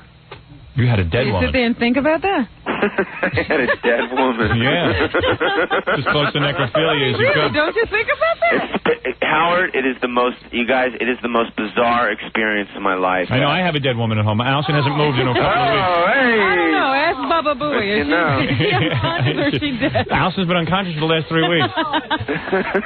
But was she like? Did you get her like in bed with 2 girls and stuff? Always. Really? Yeah, it was fun. Really? No kidding. Very, and very have you ever fun. seen her? She's like a really. She's like a. I saw the pictures of her after she committed suicide. Yeah, and like, would she do everything to you? Like totally be into pleasing you, hoping you'd marry her and stuff? It was was just a fun thing that young people do. You just have a good time together. It was I'm 26. You used her up. What? You used her up. Do you get AIDS tested every day? I've been tested a lot. Really? Yeah. You have to. Yeah, but I wear condoms, and I honestly these days I don't have sex a lot. All right, now Pauly. Yeah. You have this movie out in the Army. Yes. And a fun-filled adventure for the whole family. All right. And who are you making these movies for? Yeah. Are you like a family-oriented guy? It was the Disney Channel. Yeah, it's like a PG. Yeah. Yeah, it looks like a young skewed. It's a different side, you know. It's a more of a, I don't know. It's a fun movie. The kids will go to and stuff. Yeah, it's a kids movie. And what about some older people like it too, you know. And I just started another movie yesterday with Tia Carrere called Jury Duty. Well, you're pretty busy. What are you getting a film now? I know. I can't believe it. Are you getting like $1 million a film? Am I? Yeah. I'm doing pretty good. Who have you patterned your career after? Well, you know. I mean, would you call yourself the young Jerry Lewis? Who are you? No, I think he's. Well, let me just tell you what happened. Let me tell you what happened. Jeffrey Katzenberg, you know who he is. The head of Disney over there saw me on MTV. And he says, you know who you remind me of? And stuff. Yeah, and he says, you remind me of a young Shari Lewis. I'm going to pattern your career. And he threw me in Encino Man. Right. Which is... yeah, you did a nice job in that. Yeah, which was a fun thing, which was my character. Right. But instead of like saying to everyone, oh, I'm going to not be that guy the rest of my life, I'm actually slowly starting to try and do it in films, in front of people's eyes. Well, Stacey, you'll do whatever they tell you to do. I go there because I grew up around these guys my whole life. You know, they become the one-note character, and the only way to scrape it is to actually show people instead of say that you're going to do it. For instance, in Son-in-Law was less... Paulie, you're getting too deep for me. I'm telling you, he's really thought this out. Hey, did Katzenberg? I swear to God, I did. Did Katzenberg ever date your mother? See, we might have hit into something here. That's how Paulie got the movie. There you go. Hey, Paulie. Yes, sir. So you had to shave your head for the movie, and you're feeling self-conscious about that, right? Yeah, because my head's big. Yeah, I can tell. And on MTV, he's wearing a lot of hats and stuff. Yeah. No. Beach hats. I let my hair go. So what are you going to do? You're going to grow it out again? It's growing now. It looks like semi-gumpish. Yeah, what are you going to do, though? It's starting to thin in the front. I'll just shave it all. Be like Pauly Savalas, man. Yeah, that's what I would do. If I went bald, I would just shave my whole head. Really? If it cruises, I'll just shave it, you know? As long as I got my personality, brother. All right, okay. It's time for you to go into it. Paulie, it's time for you to go back to sleep. Hard for you to break out All right. of that, too. Everyone go see the new movie. Paulie has a movie out. It's called In the Army. In the Army? It's about Paulie going in the Army. And it's a fun movie. It's like I turned into Pauly Seagal, you know? Right. And I you got take on the Nips or what? Who's your enemy? Who's the enemy? The Libyans. Libyans. Yeah, that's fight with the Libyans. It's me, David Allen Greer, Lori Petty, and Andy Dick, and Isai Morales. And when will you become Paul Shore, the actor? What time is it? I heard Schwarzenegger was thinking of putting you in his next film. Did you read that today? No. Yep. He said, shut up. Are you serious? I'm serious. What did he say? He said he wants to date your mom first. Oh, hey! Dude, you got to think. Why don't you date my mom, man? Hey, let me meet her. Then you have could to probably work get with some Paulie. spots I don't at know the how. store. If I can get on first in the comedy store, and then we'll get you on the TV show. Yeah, there you go. Well, Paulie, congratulations on your film career. You know, you're one of the few people who went on MTV and actually turned it into something. Yeah. And check out. I also got this. I don't know. Paulie might have a little cloud over me. He was a friend of Sam Kinnison's. Now look what happened to Savannah. Well, you know, that's a depressed girl who basically was having sex with guys who were famous, hoping one of them would really latch on to him. Yeah. So famous guys don't latch on to anybody because at that point they don't need to. They're spoiled. Yeah. You know what I mean? Yeah. Hey, also, I just got a CD that came out yesterday, Pink Diggly Diggly. What's that? What the hell's that? Pink Diggly Diggly. Is that like, what is that, a penis reference? No. What is Pink Diggly Iggly? Is that your language? Oh, boy. Those kids. All right, what is Pink Diggly Iggly? Is it a song? It's a term. Yeah, but is it a song? What's Pink Diggly I can't tell you. You have to buy the album to hear it. All right. Okay. You'll figure it out on the Manicure the Wood the cut. Oh, it's put in for penis. Yeah. No, it's not. Oh, female. Oh, well, gee, that one got by me. Oh, I don't know about that. Being very subtle. I call it Hey Nanny Nanny. But it's got some stuff on it about me going to the Porno Academy Awards with Ron Jeremy, It's got bits about getting a high colonic and fun stuff like that. No, we like all that. Yeah. All right. You've actually done that? Yeah. Oh, boy. In Culver City, they got temples and stuff to do it. You got to take your shoes off before you go in, though, so you're relaxed. You ever have sex with Ron Jeremy? No. I'm just wondering if he goes both ways, that's all. No, no. Just checking. Hey, just looking for interesting stories. All right, hey, Pauly, congratulations on your new movie, In the Army. Yeah, I think we're friends now, man. Don't get carried away. Okay. Because I know that I like your work, and I'm pretty sure that you think I'm okay. Yes, well, let me tell you something. You've been very complimentary to me, and I appreciate that. And we're all pulling for you. It's Stuttering John who doesn't like you. Yeah, Stuttering John doesn't like you, but I like you. No, John likes me, too. Will you inherit the Comedy Store from your mother? Am I going to? Yeah.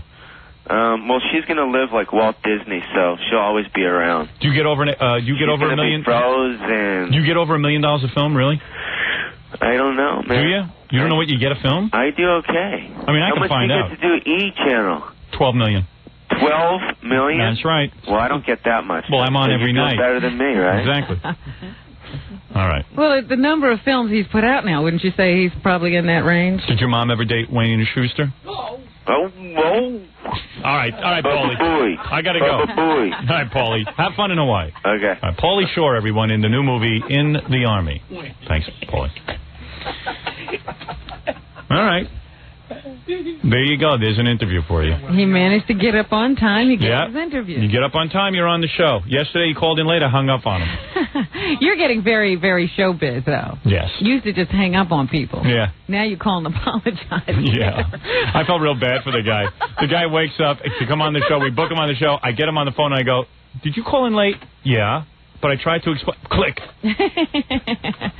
Hey, anyway, Robin, let's take a break. Dr. King is up to something beautiful in the next room. Do we know if it's working? What? Is the process working? It's not working? Not working. It's not? Guess you can't go beyond. We're still working on it, but it doesn't look like... All right, let me see what's going on next. Also, be prepared for the news, Robin. Okay. Because we might have to dump Dr. King. We'll see what happens. Okay. You're listening to The Howard Stern Show. What is this, Snapple? All right. Snapple. I like Pauly when he doesn't do that retard voice. Well, he's stopping now. Yeah, good. So you can talk to him. Yeah, I mean, I don't mind interviewing the guy. Just don't talk like a retard. You know what I'm saying, Robin? I hear you.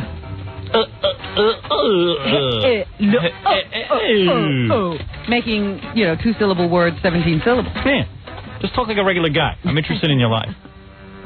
Right? That was good. He was a lot better because he tells the truth. Right. Every Snapple flavor is unique and wonderful. How do I know this? I have been a fan of the Snapple company for the past, 20 years, Robin? Yes, I would say you've gotten 20 years in now. I discovered Snapple when I first got into radio.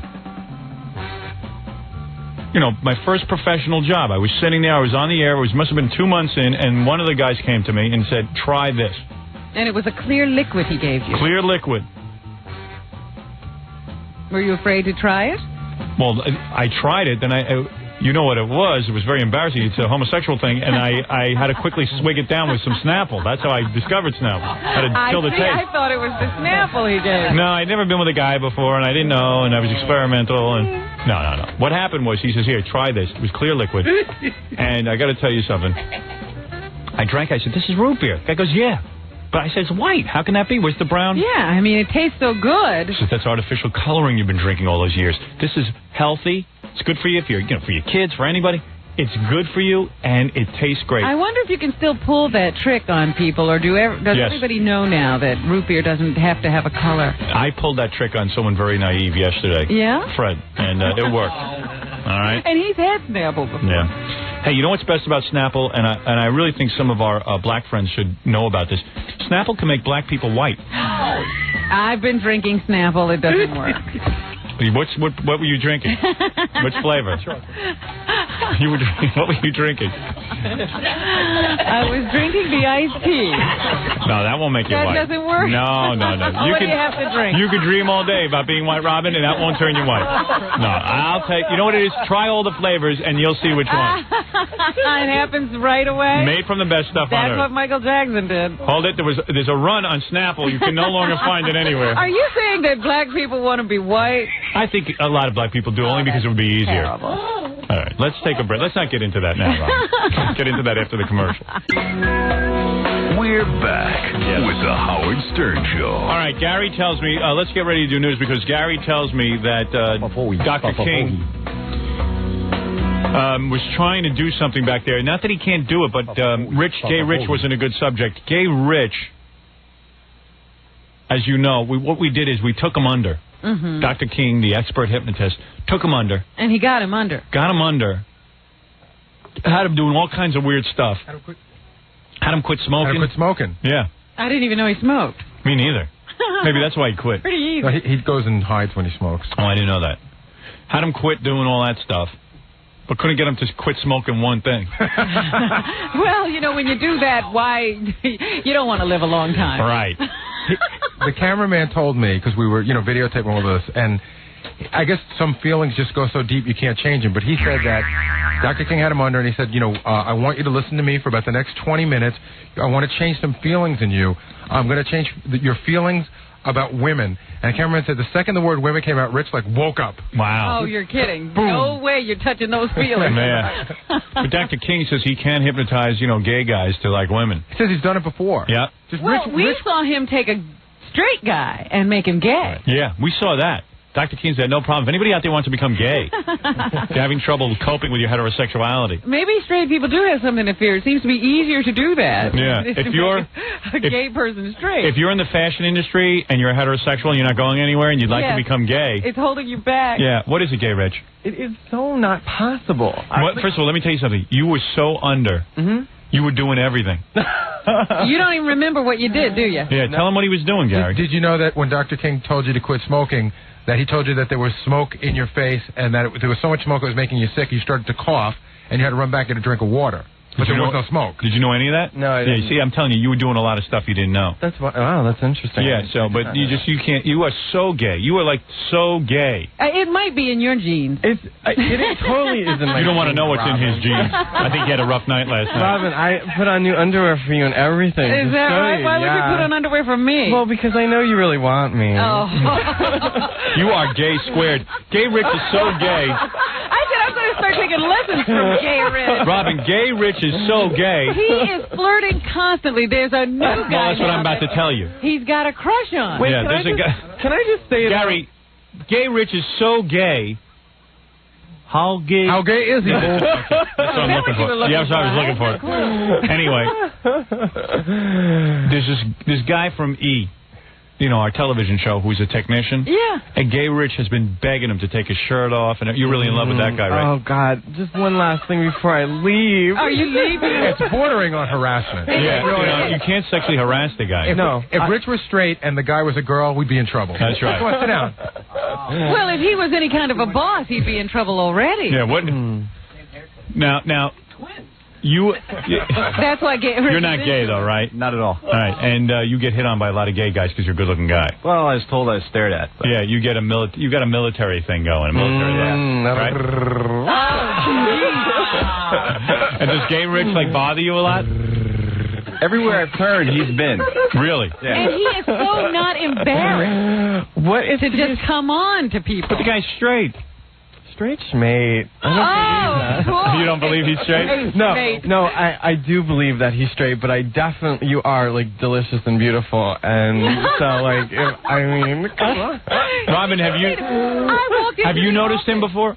This guy? Yeah. Yes, I think he's very cute. Yeah, he is your type, though, isn't he?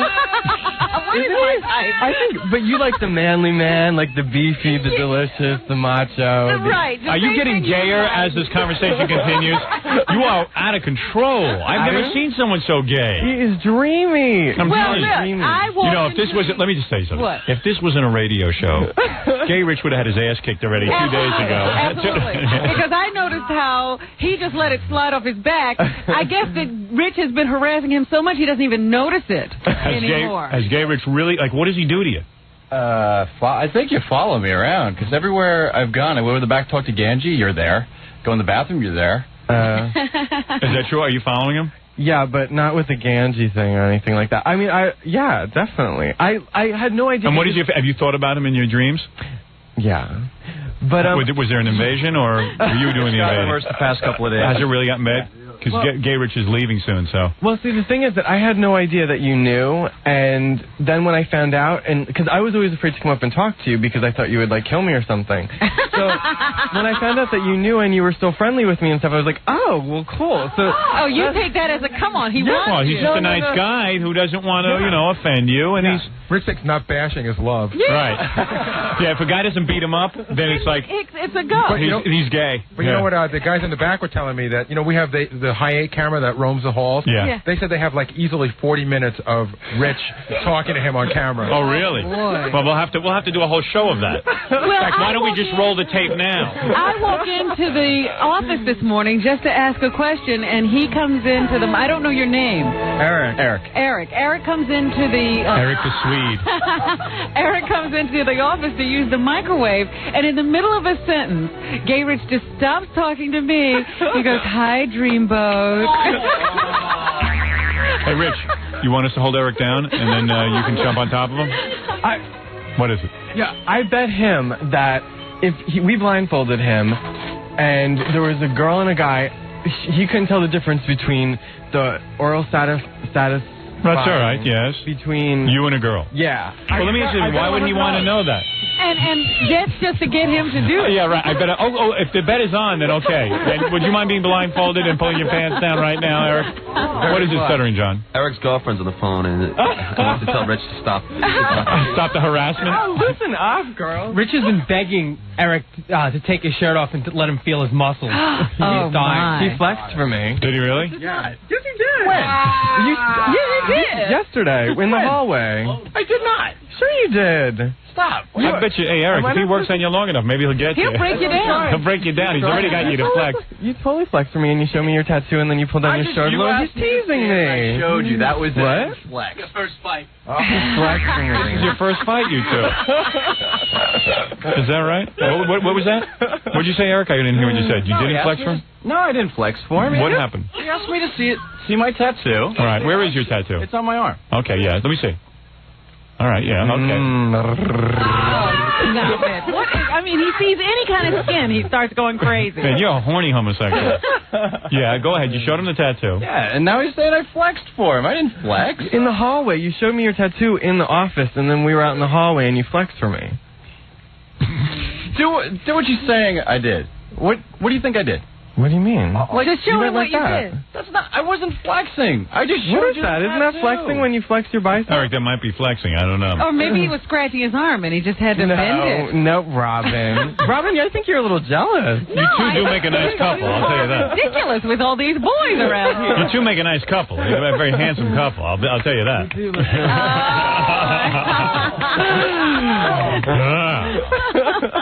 And you're wearing him down like a gay Columbo. I mean, and Eric said the harassment intensified when Scott left. Right. Because Scott was his poster boy. Oh, and then Scott left. And so he then focused all of his attention on Eric. Right. Well, like Scott. Well, Eric is a heterosexual. I hate to break it to you. Yes, he is. Scott was beautiful because he had like a hairy chest and stuff. But Eric is dreamy because he's like all juicy and like he's a real man. Got everything going. He's very masculine. I'll give him that. He's masculine where I am more feminine. Eric, will you get a tattoo of Gay Rich on your arm, or will that ever happen? Gay Rich forever? You don't think so? Gay Rich forever. Well, let me tell you, Eric. That's unbelievable. What we tried to do, Eric, was to get Gay Rich hypnotized so that he would not be into men anymore. He would be into women, but he could not succumb. And Dr. King said he preferred not to come in until he finds the right subject. Right, but he will do that. He will. That was the biggest bunch of bull doo-doo I've ever heard of in my life. What do you mean? You are doing all kinds of weird stuff. I'm not going to go through my whole spiel and stuff, Howard, but you know that... You were under. I was totally under, but that's the point. I was under, and he could not make... All right, but you're someone he couldn't. I saw him take a straight guy and make him go after guys. I don't believe it. I'm not questioning. I am telling you. No, I'm not. Oh, forget that. No, but Howard, seriously, I mean... In fact, Baba Booey and Dr. King were having words out there. I don't know what they were fighting about. Oh, really? I don't know. Fighting? Well, Baba Booey was like, make him straight. And Dr. King was like, shut up. And the two of them were arguing. I would never get in an argument with Dr. King because I'd be afraid he'd put the whamma jam on me and hypnotize me, and then I'd be doing weird stuff like, you walk around clucking like a chicken. Yeah, I know. We'll do it my way, Gary. No, we won't. We'll do it my way. You will now eat a banana with your left foot. I will not. I'll resist. Climb the pole in front of Madison Avenue. I will not. I don't have to. I imagine the I imagine what the hypnotism session was between Gay Rich and Dr. King. Was like, you will now like breasts. He did. I will never like breasts. You will now like vagina. Rock. Stand as you are. Look at him. He's trying to, any way he can. He's constantly thinking of a way. For comfort for Eric. Gay Rich just tried to climb into Eric's lap, and Eric threw him off.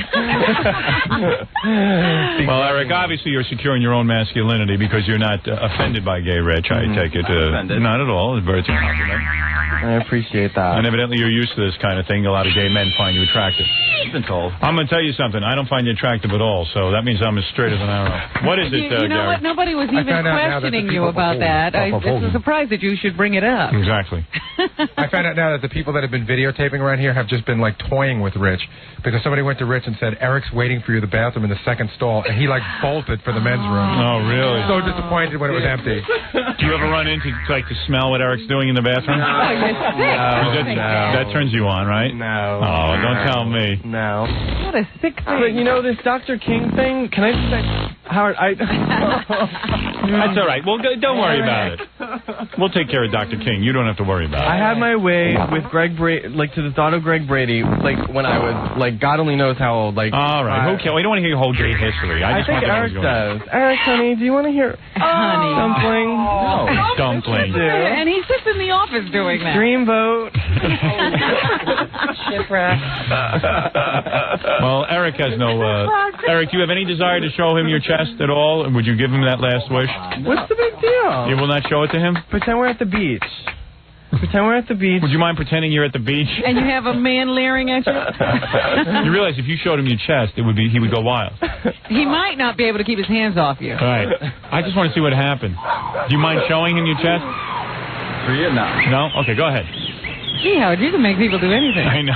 Why do we need Dr. King? It's true. I think I just hypnotized Eric. Go ahead. Take my shirt off? Yeah, take your shirt off and let me see Gay Rich's reaction. All right, here is Eric. All right, here we go. Are we losing?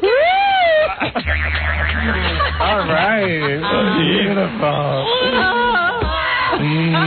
That's fine. Yeah. Wait, relax. Oh, relax. Wow, are you going wild now? He can use me like a lollipop anytime he wants to. All right, I've had enough gay stuff for the day, okay? Where is Gay Rich going? Are we really losing him? Yeah, he's done with his internship. Aww. He's actually a normal intern where, like, you work for a couple of months and then you're done. Yeah, he's going to leave us. Unlike our other interns who end up staying here for 7 years. Yeah, the straight interns aren't motivated to leave at all. Well, that was your going away gift, Gay Rich. Thank you. And Eric, thank you for Leave me providing. alone now? I'm on to bigger and better things. Will you leave Eric alone now? Not a chance. All right, very good. I've had enough gay stuff. I'm starting to feel a little gay. I'm just looking at Gay Rich's pants today. They look. You got them so low. Are you just trying to get them off? Yeah, he wears his pants so low that they're around his genitals. The belt is wrapped around his genitals. Yeah. Dreamy. I got my attitude shirt on. Right. Oh, he's so funny. Donna Flax, we love her. Do you want to see my underwear? How did you? Yeah, okay, sure. Wait, Eric, do you want to see my underwear? Yeah, we want to see your underwear. Show Eric your underwear. Go ahead, maybe we'll get into it. All right. Look, he's doing a striptease again. He's dancing around. Yeah. Got a whole nother TV show out of this. What is this? I have on boxer briefs today. Yeah, I got the same thing on. Yeah. I got sexier underpants than you. Politically correct. Yeah. They're politically correct. What are they politically correct about? He wants to take his underpants He off. wants to show him so bad. Why don't you moon Eric? I'm so not mooning anyone. Why are you so not mooning anyone? You are so gay. I can't believe it. You are the gayest guy in the world. I'm declaring you the gayest guy in the world. Okay. No wonder Dr. King couldn't work on you. You're like Superman. You're the super gay man. There is no gay kryptonite. No gay kryptonite. Eric, all I can say is put a helmet over your ass. You're in for big trouble, pal. He's going to seduce you. I can see it coming. He had your shirt off, and now he has his pants off. What more is there? I'm gay man. I'm the gayest man in the world. Not even hypnotism can take away my gay qualities. I'm gay man. I'm gay in my sleep and when I'm awake. Get my powers from the pink sun. Yes, the pink sun. Lavender. Yes, you know that's the gay color of power, lavender. I will put 6 ludes in Eric's coffee and seduce him, and he will not know what hit him. Eric is my one weakness. He is my kryptonite. I must have him. Gay Superman, we need your help. I'm here. Eric makes me weak. Where is my 10-inch pacifier? Eric. I love Eric. Eric is dreamy. I don't dare reveal my secret identity of Gay Rich. I can't tell him I'm Gay Superman. Homo Man. All right, very good gay homo man there. And very good, and gay Eric, gay Rich, whoever's gay, I don't know, I'm confused now. Eric, you're straight. Rich is gay, and thank you both. And I must take a break. Rob, we must begin news. All right. I'm on a schedule today. All right, and big costume with a hole cut in the backside for easy access. You know what I mean? I'm more gay than anybody. I am the gayest man on the planet. I think you should be homo man. Homo man. I'm homo man. More gay than any gay man on the planet. Able to leap on top of a building at a single bound. Able to catch a bullet with my buttocks. A speeding bullet. Yes, amazing powers. I have amazing powers. I make Harvey Firestein look like a fireman. I'm gay man.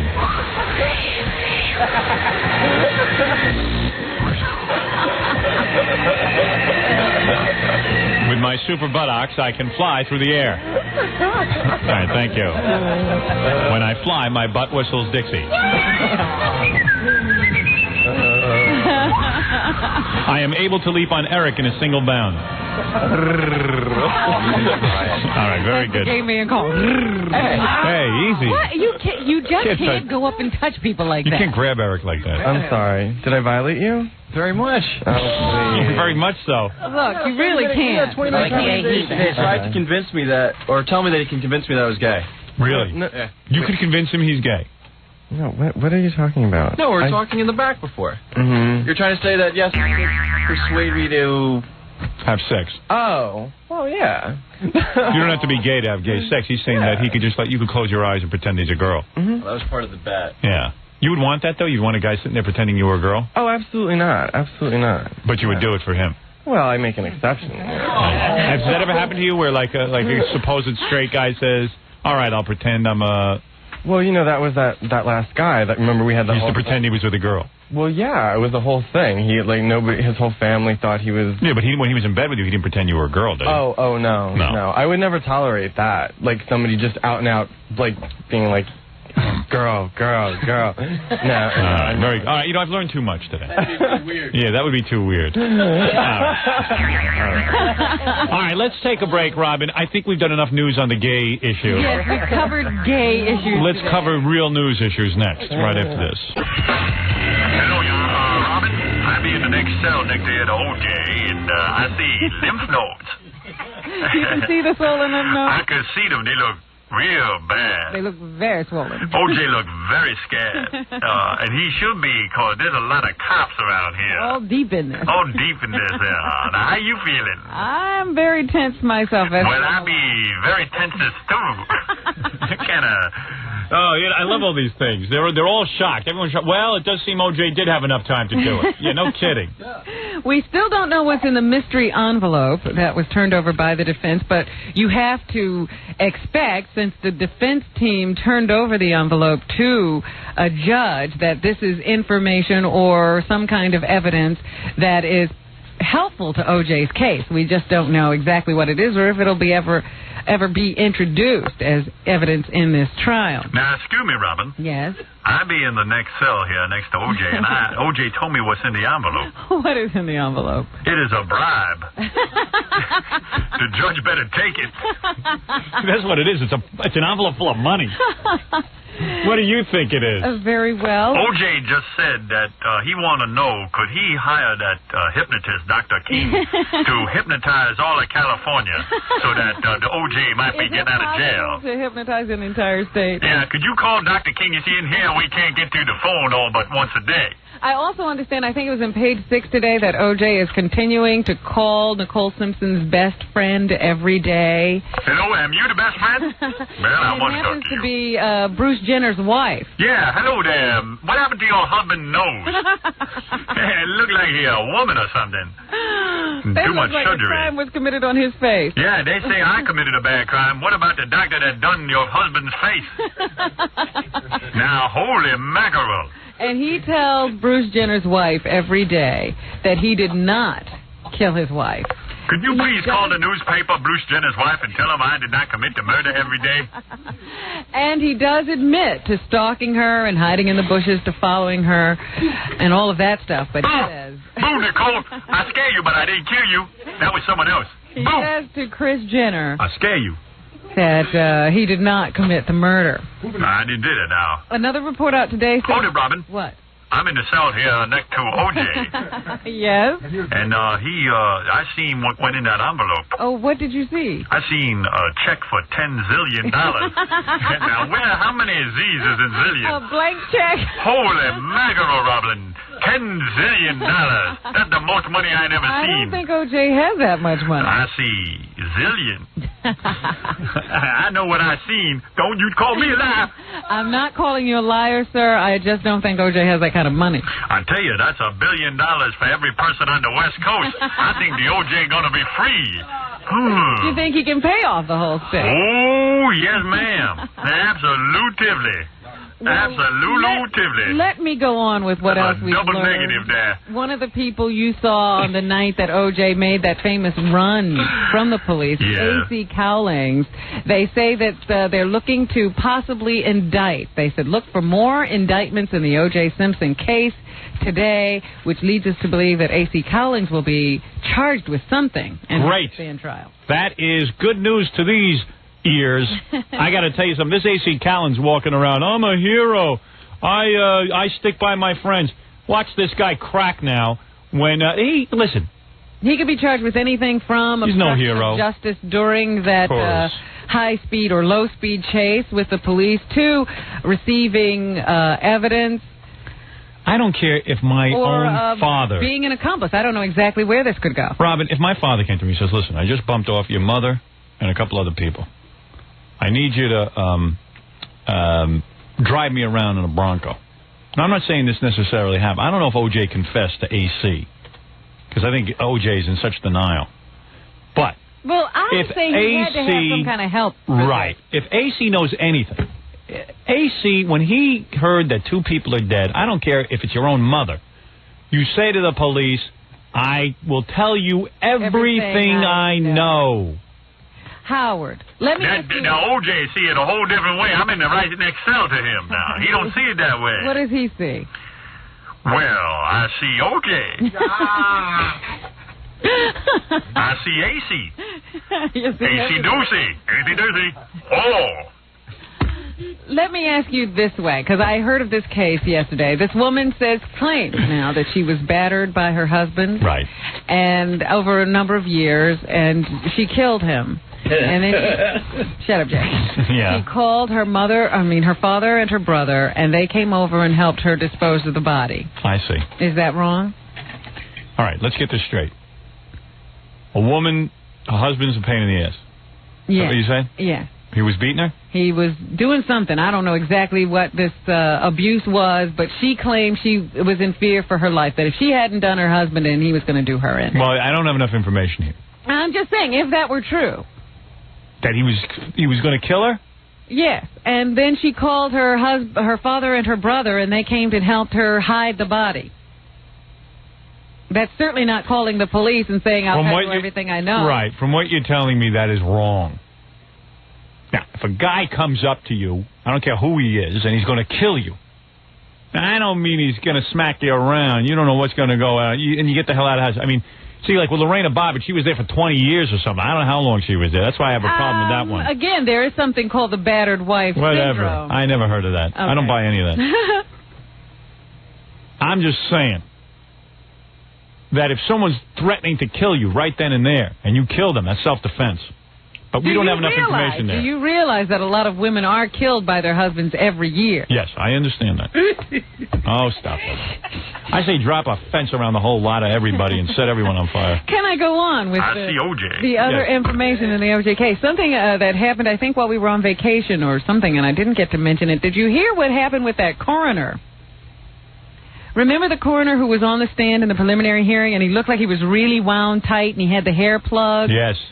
Did you hear what he did shortly after he got into so much trouble? Because there was a lot of questions raised about the way he handled the autopsies conducted on Nicole Simpson and Ron Goldman after the murders. Yes, Shapiro, OJ's lawyer, like really grilled him, and it turned out that the guy hadn't done a lot of tests and a lot of different things. Yeah, and he hadn't saved certain things, and he hadn't really pinned down the time of death as best he could. Right. A lot of things were left undone. Well, he quit, right? No, he hasn't quit.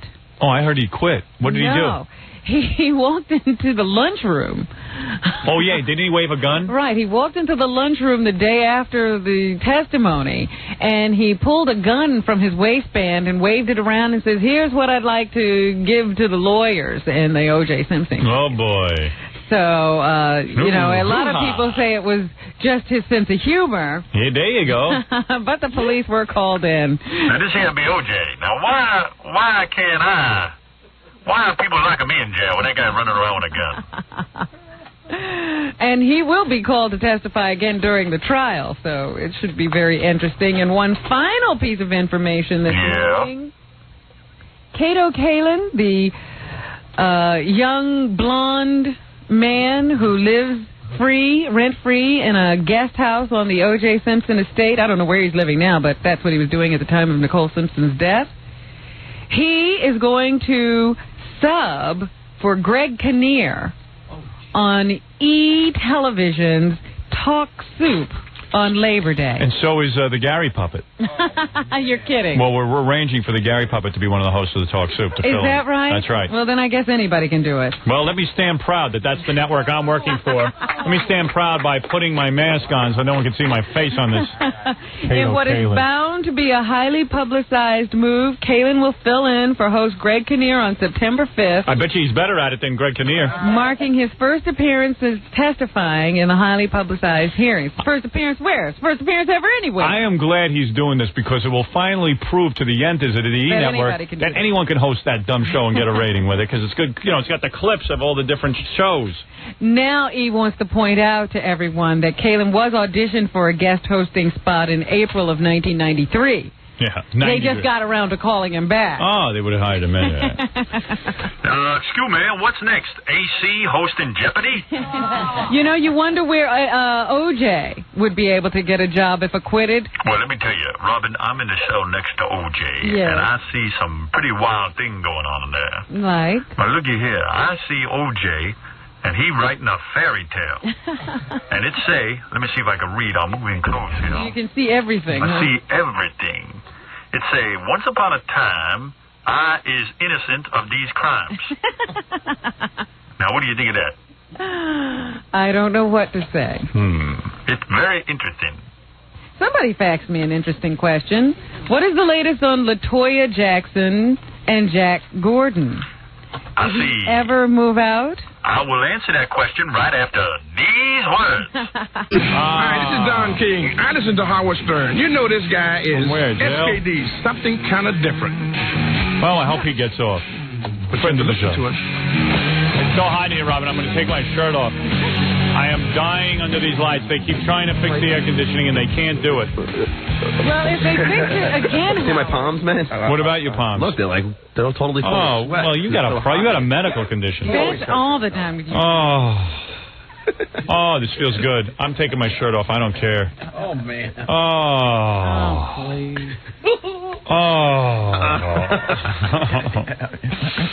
Oh. It isn't that hot. Oh. He's been working out, just showing off his shut up, you turd. I'm sitting here yelling at him about movies. You don't even understand movies. You don't even understand what they cost. Rob, I'll tell you, Forrest Gump must have costed a fortune. Yes. I told you. I told you. You don't know anything. I told you. John was in here. He came in here. And he says to me... Oh, why are you arguing with me? No, you got to hear this. He comes up to me and says, Forrest Gump must have costed a fortune. I said, costed a fortune? I said, did you go to college? He goes, yeah. I go, how could a guy who graduated college... He goes, isn't costed a word? No. I go... He says to me, I'll bet you if I say that sentence to Robin, she won't even challenge me on it. Oh, I would have challenged. No, you didn't even challenge about it all. the argument. No, I know that I said Robin will smack you in the head when you do it. But I'm talking to John. He makes so many mistakes. All right. John said that, and Kathy and I were standing by the radio. We both looked at each other at once and went, costed? Oh, yeah, Gary, his head's cracked open, but there's nothing coming out of his head. All right, get out of here, everybody. Wait, hey, Howard. Spell head. Oh, don't forget. So hot. Oh, please, I'm too hot for this. I want to do the news. I just wanted to say, don't forget that Robin's the one who thinks you get lines on your brain when you learn something. Please. All right, I don't want to get into it. Get out of here. I don't care about the lines on the brain. I'm not getting into that now. I want to get through the news. He keeps doing this. I don't know why you engage. Because he's a nitwit. Engage him in conversation, and this is what you get. Oh, look at me. So nude. Everybody, Robin, take off your top. Just prove how hot it is in here, that even you are taking your top off. I am not that warm. God. How much does... I guess air conditioning must cost it a fortune. Must cost it as much as Forrest Gump. Yeah.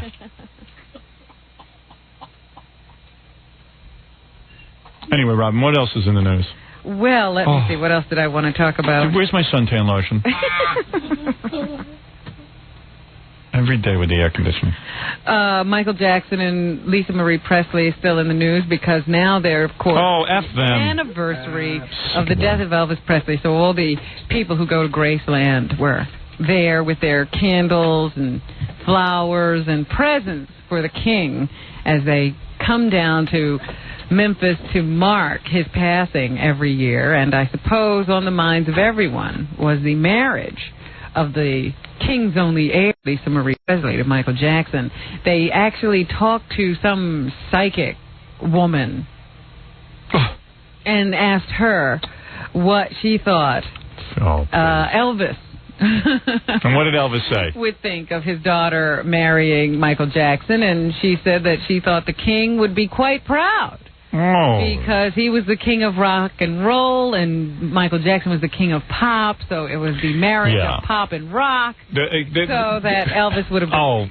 Elvis Presley would be thrilled that his daughter just married a guy was almost up on child molestation charges. Apparently this bothers no one but us. Yeah, only Elvis wouldn't be bothered by that. Oh, for God's sakes. And you know, I'm watching TV and they're doing poll after poll. I don't know who these people are that see a sign that says, call 1-900 so-and-so. It's only 50 cents a call. Is it a real marriage? Yeah, the question was, is it a real marriage? It's 50 cents a call. I go, oh my God, 50 cents a call. I said, no one's going to call. 2 people will call. But these people call in to come. Who would have doubt? Did you hear? They also have that phone line that comes on after hard copy. Yeah. And I am just amazed that there are people who can call in and then say, I'm very happy for the 2 of them. I wish them a long and healthy life. Hello, hard copy. I'd like to comment on the Michael Jackson, Lisa Marie Presley marriage. I just want to say, if Michael's happy and Lisa's happy, then I'm happy for them. It's amazing to me. No question about, this child molestation, the fact that he looks like he wants to buy her children, and that he's still traveling with young boys. Nothing. They're oblivious to all of that. Oh, please. They're very happy Elvis. for them. I'm gonna do you a favor, Rob. I'm gonna contact Elvis right this second, real quickly, and see what Elvis thinks of Michael Jackson. Go ahead. Let's see. Let's think about it. King, are you there? Hello. There's the King. Elvis, is that you? Either that or Richard Nixon. We don't know who we're cut. Lines are crossed in heaven. Now, you say my beautiful Lisa Maroon married Michael Jackson. Yes. That is a black boy? That is well, he used to be black anyway. Yeah. I don't know what he is. And you say he's up on child molestation? Well, he has investigations going on, and he did settle out of court with a young boy who had accused him of some dirty deeds, shall we say. I gotta be honest with you. Just the fact that he's black, I'd kill myself again. You understand? I'm a hillbilly. What are you facing in your grave? You understand? I'm facing down. I am ready to flip 3 times in my grave. Well, and I don't know who that psychic was. Yes. And she no real psychic, because he didn't talk to me. She was not in touch with you. And I'm going to tell you. Yeah, when did she say she contacted me? She didn't exactly say, as a matter of fact. For the last 3 days, I've been eating spare ribs, lick made, and clam bisque. And then I topped it off with some pudding. No, I don't like no Michael Jackson with my beautiful baroque. Maybe you should have stayed around so that you could make sure she married the right guy. I understand that on the honeymoon they got a 16-year-old boy with them. That's what I hear. Is that the boy that hold the umbrella? That's the one, yes. Oh, that don't seem right to me. When you went on your honeymoons, there was no 16-year-old boy. There was one, but he was holding up Priscilla's hair. I had it in a beautiful beehive hairdo. Very, very beautiful. Although I do admit that midget was pretty cute when they was traveling But with. then again, I don't even know if I should be talking to you about this, Elvis. You used to run around with 14-year-old Yes, I did. I ain't saying I was perfect, but at least it wasn't no... I don't know if that... I don't care. I don't care whether it's boys or girls. Yeah. Underage is underage. It's a little different if it's an underage girl. I don't think so. That's all right. I had daddy's permission. And I took her to school every day. Like I said, Michael's always traveling with the mother. Well, I don't want to talk about that. I'm a changed man. A lot of the girls I had was overage. Priscilla may have been 14, but she was as smart as an 8-year-old. Where is that dunce? How come she don't know to keep her daughter away from Scientology and Michael Jackson? I imagine that Priscilla was not aware. Well, at least I never had no Play-Doh stains on my zipper. Play-Doh? Play-Doh. Oh, Play-Doh. You ever play with Play-Doh? I thought you meant the philosopher Play-Doh. What? Things changed that much since I did? Not the philosopher. I would never know about that. I'm Elvis. I'm a dumb, stupid, uncircumcised hillbilly. I had a purpose. Thank you. Are you done now, Elvis? I gotta go. I gotta go now. Well, I'll see you. Thanks for the information. Yeah. And by the way, O.J. is guilty. Thank you, Elvis. Hi, Robin. I'm back. Oh, wow. Learned a lot from Elvis. What'd Elvis say? Elvis said that, of course, he does not approve of the marriage. He's a dumb hillbilly. And certainly wouldn't approve of his daughter marrying a black man, much less a black man who has problems of accusations of child molestation. Oh. And he said O.J.'s guilty. Did you mention I'd still be alive if Gary hadn't made the 911 call? I didn't know anything about that. All right, we got to go on. Stop. Yeah, come on. Stuff. Limerick Nelson expects to be arraigned today on charges of violating the civil rights of Yankel Rosenbaum. Can you imagine? A young Jewish scholar who was killed by a rioting mob in Crown Heights in 1991. We have to come up with some cockamamie thing now to get this kid convicted. The kid admitted in a confession that he killed this Jewish guy. They found the knife. It was his knife. Mm-hmm. And bloody. He was positively ID'd by the victim himself before he died. Yes. And a jury of black and Hispanic people decided that... Well, there were a few white people. 2 white people. Well, they still had to vote. 2 white people who I think... I don't know. They bleached them before they got on the jury there. They got pressured or something. I don't know what happened, but this kid walked free. It is shocking because the black people and the Hispanic people on the jury decided that the police had probably coerced the confession out of him. Now, come on. Come on already. Don't tell me you want your neighborhoods cleaned up from criminals if you're not going to go along with the system. Excuse me. Let me Thank go you, Robin. on. The whole time they're interviewing Limerick Nelson, he says things like, I never bore any hatred tour Jews, and I used to play baseball with them, but he doesn't say I wasn't in that crowd that night.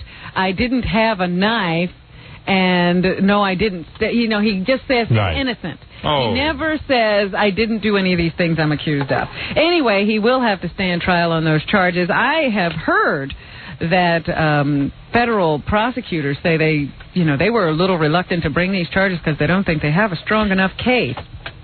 Well, here's the important question, and I ask you this in all sincerity.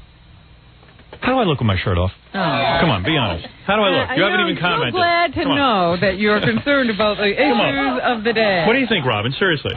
Come on, take a look. Let me go on. Come on, look. I can't see you. You're covered in books. Come on. I can't see you. You could see plenty. I think we talked enough about that. This is an interesting story. Sort of killed that story. There's a Brooklyn preacher. Yes, I know. His name is the Most Reverend Prophet Alpha Omega Bundu. I know that guy. I used to go to his church. Guilty. Who is the spiritual head of the United Church of Salvation. What, I have a picture of him. Let me show the camera the picture.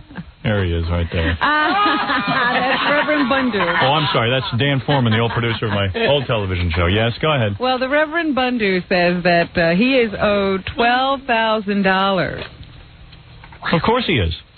By the state, because he exorcised demons out of a patient at the mental hospital, at Kingsborough Mental Facility, the psychiatric center over in Brooklyn. The patient, of course, they should lock him up with him. 43-year-old man, Alphonse Pacau. Pacau hacked to death his wife with a machete and set her on fire in front of his 4 children back in 1980. As part of his treatment, they decided to give him some culturally sensitive spiritual counseling. No. So they took him out of the hospital, and they took him over to the Reverend Bundu. Where's Reverend Bundu from? Just tell me. Okay. Sierra Leone. What is that? In West Africa. Okay, let me tell you something, what happens. All right, I'm going to explain this as simply as possible. What has happened in the prison system? Well, this is a mental facility. The guy was declared insane. And sent to a hospital. He's not in prison. Okay. What happens? You know who works in these mental hospitals? A lot of people who are close to being mental themselves. And a lot of these people who take jobs in these mental hospitals, watching these prisoner types, are from foreign lands. They believe in voodoo. They believe in exorcism. They believe in all kinds of wacky stuff. And we even get some doctors from Africa. Guys whose diplomas are on zebra skin. The decision was made by a guy named Thomas Sanney, who was the Kingsborough administrator, who agreed to send And where's he from? out. They don't tell me where he's from. Look, here's the point. He is a member of Bundu's congregation. Yes. Look, so you go over to these mental hospitals, you got a lot of ethnic types who are in charge, who come from other lands, who have completely, they pray to rocks. And they see this mental patient, and they go, oh, you know what would help him? We should sacrifice a chicken. We should do so. We get Reverend Bundu. And, let's say Dr. Bombay. We get someone from Bewitched, and they bring in the guy, performs an exorcism, and the guy demanded $12,000. Yes, for his services. He had exorcised some demons. He said he had to, wait a minute, he had to fast for 3 days. Absolutely. And he had to stand on one foot. And the exorcism, it required holy water, olive oil, and candles. Hold it. Gary Puppet wants to say something. Wolf, I'll follow Reverend Bundu, and I'll send him $5,000 and a kitten. All right. He's got a Bundu hat on. Do you notice? Here he is. All right, listen, put that down for a second. I'm sorry, I thought it was fondue. All right, listen to me. Gary Puppet wearing a Bundu hat. Sure to show up on TV at some point. Here's the point about all of this nonsense. When you have people in charge of these hospitals who buy into exorcisms and Bundu, I believe Dr. Bundu should get the $12,000. What do you think of that? And I think we should lock up all the people who approved the decision, because it's an outrage. You know what I like best about, you know how we're always commenting on the outfits of the religious. You know, we're always on the Cardinal's case with his robes and his hat. Cardinal with his he's into exorcism too. The Reverend Bundu came to this press conference he had yesterday to claim that he deserved his $12,000. He was wearing a double-breasted wine-colored suit with a diamond-studded gold Jesus. Jesus spelled out in letters. Really? Diamond-studded gold. Jesus Well, on his lapel. This is one of the ways to make money now, to be a reverend. I tell you, this reverend stuff is unbelievable. And it's not just these African reverends. It's any of these reverends. Even these white TV evangelists, this Falwell. Let me tell you something, boy. That guy's got an empire going. And I'll tell you something. I'm going to applaud TV Guide. I'm going to read this to you, Robin. Yes? TV Guide even said, finally somebody said something except for me. You know, they do that cheers and jeers thing. Ridiculous. But they finally said something intelligent. They said, we jeer any of these people who are making videotapes now that through innuendo and whisper charge Bill and Hillary Rodham Clinton with cocaine smuggling and murder. At one point in the Clinton Chronicles, the narrator simply states Clinton was hooked on cocaine without a word of corroboration. What's surprising is not that such tapes are made and marketed. All presidents are subject to, to terrible things. But the point of sale, Reverend Jerry Falwell peddled the first tape on his old-time gospel hour. Yeah. A tape that accuses the president of the United States unfounded accusations of murder and cocaine abuse. This is what happened? Nobody respects anything anymore. This Falwell's supposed to be a religious man. He don't respect the presidency. And he has no regard for the law, obviously. Oh, for God's sakes. And it's the same thing with everything else. Goodbye. Thank you. All right, I got to get on to other things. I'm going to burn up. Robin. This will get you. Excuse me for a minute. Fred, do you mind, make it like I'm so at the beach. Make sound effects. You know what? At the beach. You should have in there a bottle of water. Yeah, give me one of those spritz bottles. And then you can spray yourself down. I got a bottle of water. Hose yourself.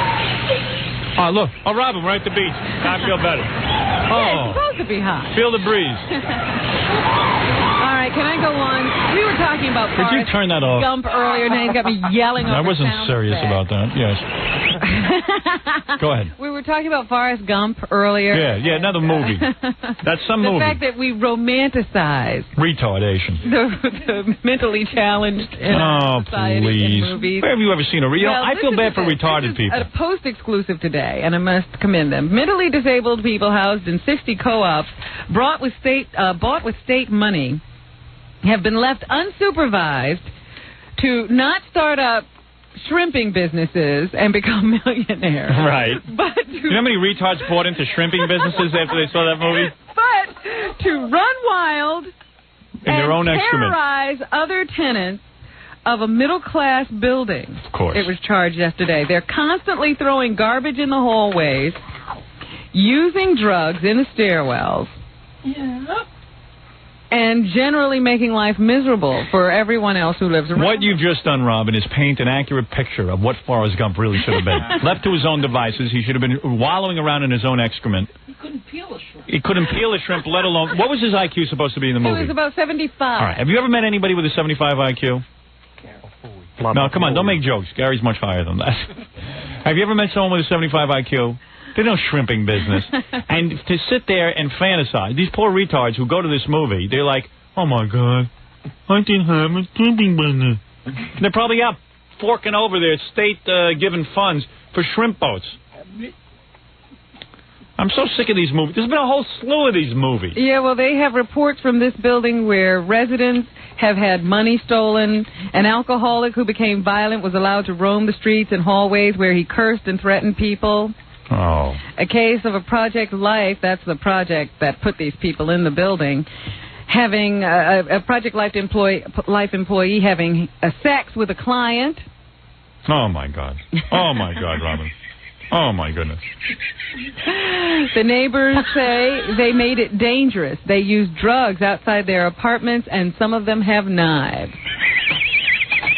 So that's what Forrest Gump probably really should have been like. The whole movie was great. You see that guy with no legs in that movie? Yes, Gary Sinise's character. He's another one who becomes a millionaire, too.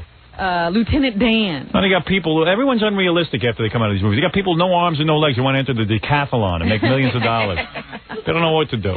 They're all empowered now. Yeah, they're all empowered through the movie. They get out and they can't even feed themselves. Well, since you brought that up, I'll tell my last Woodstock story. Go ahead. There was a young man, this is the concert that's supposed to be about peace and love and bringing people together. And that's right. I understand camaraderie that. And, community. Yes. There was a man who had some kind of a leg problem. He had legs, but he couldn't use them, and he was confined to a wheelchair. I saw the guy on TV. After watching a little bit of the concert, he decided he wanted to go back to his car and take a little rest. So he went to the car, left the wheelchair outside, slid himself across the seat, and took a little nap. They stole the wheelchair. Of course, he woke up. He had no wheelchair. That's and hours later, when it was he reported that he, now couldn't get around. He had no wheelchair. He was sitting in the car and he saw someone wheeling a chair toward him, and he got so happy. And it turned out that wasn't even his wheelchair. So they were just grabbing wheelchairs from wherever they saw. Well, there you go. There you go, Robin. Another story of man's inhumanity to man. That's absolutely true. I'm calling for a ban on all these retard movies. Rain Man. Everyone's making millions of dollars. Regular people feel stupid. You sit next to a guy with a 65 IQ in the movie watching that movie. He almost kills himself eating the popcorn. He's going to go make millions of dollars in a Forrest Gump movie. The whole thing's crazy. I need reality. I don't need fantasy. Benjamin Chavez, the head of the NAACP, still under fire, is now lashing back. He says that he is being attacked in a campaign of character assassination launched by opponents who have set out to destroy him and the civil rights organization. This guy ought to step down. That's right. If they want to destroy him, they can destroy him. If he cared about the NAACP and it was in question of surviving this scandal, he would step down. This NAACP, National Negro Association of Colored People, whatever it's called. Whatever it is. I don't know. You ought to update that name. Whatever it is, it's a black thing. The guy really ought to quit fighting it already. It doesn't look good. Doesn't look good. That's my advice. Go ahead, Robin. Thank you very much. They are going to have an executive board meeting about him this Saturday to determine what to do with him. I'm sure I'm welcome there. The organization, it is. Meanwhile, Michael Jackson, I forgot to tell you, you mentioned it a little earlier, he is now being sued by the stepfather of the young man he settled out of court with over those allegations of sexual molestation. The stepfather of that young boy now claims that Michael Jackson broke up his family. Now, why didn't you mention that before you contacted me? I'm sorry. So I guess he's suing Michael Jackson now for millions of dollars. Why not? To recoup his losses. I contacted a lawyer yesterday. I said, listen, I would like to sue Michael Jackson. I just don't know what to sue him over. Do you have any ideas? You got any kind of attitude toward this thing that I could get involved somehow? That somehow he disparaged me or molested me? The guy said, look, even if you don't think you've been molested by Michael Jackson, there might be a case. Just come into my office, we'll talk. And I want to tell everybody that Ellie, the dog, who was owned by that Alaskan family that was here just wanting to see the Statue of Liberty during their 3-hour stay and wound up having their luggage and their dog stolen, the dog was returned yesterday, unharmed. Disoriented, but unharmed. Right. In the paper today, big headline, it's definitely over between Daryl Hannah and John F. Kennedy Jr. That guy's got some life. He knows not to get married. They say that even though he just dumped Daryl, he's already got a new beautiful blonde. Of course. He's got it in his genes. He's got the Kennedy genes. They say she is incredible. Kennedys can't keep it in their pants. He's just like his old man. Well, at least he's not married. That's right. I respect that. Him. But let me tell you something. He grew up a prince. He's had women since he reached puberty. And he can have any woman he wants. And he's not going to sit there with Daryl Hannah, who's no spring chicken. He knows he's going to get tired of that. It's fun to be seen with her, to spend a year or two with her. She's a Hollywood starlet. But you know, there's another model. There's another model who's going to blow her out the door. This is a guy. Listen, if I was single, I would never get married again, ever. Oh, Howard. I know how to play it now. I know that you are a mature man. Give me and a that chance. You want the opportunity to have a family. No, I've had it already. A father. No. I've done that. You're saying if you were single, now you'd never get married. Right. I'm saying you would always want to be a man with a family. No. Every time I see these guys get married, I laugh. A-holes. I loved watching that Woodstock with those idiots all getting married. You don't love being in love. No. I want variety. I hate you when you say I want variety. Love is very overrated. You're the one who, as soon as you get off the air, you'll be screaming to me how much you love your wife. JFK Jr. How long can you be happy with lots of money and endless women? 70, 80, 90 years? You tell me. What else, Robin? Well, this is going to floor you. Oh, that's just what I need. Something to make me less stable. An amorous couple. Larry amorous. No, an amorous couple. A couple who was amorous. Yes, this happened over in England. Don't use big words. You know our audience doesn't understand amorous. Right outside of Windsor Castle. Yeah, go ahead. They were having sex my God. in a tree. Oh, my God. So wrong. Even I think that's wrong. That's so, because you can fall on someone's head. Somehow or other, yeah. The woman lost her balance and fell out of the tree. That's funny. And broke her leg. No, that's funny. Now, the ambulance men, when they arrived, they discovered her laying at the foot of a huge oak tree, stark naked. Was she bleeding? And was the guy there with her? No, it doesn't say anything He took about off? a guy. You just found her naked? What? He was in the tree finishing himself. So they had to hurriedly get a blanket and cover her up and then get her to the hospital. She explained that she had fallen after an all-night sex session with her boyfriend high up in the branches of the tree.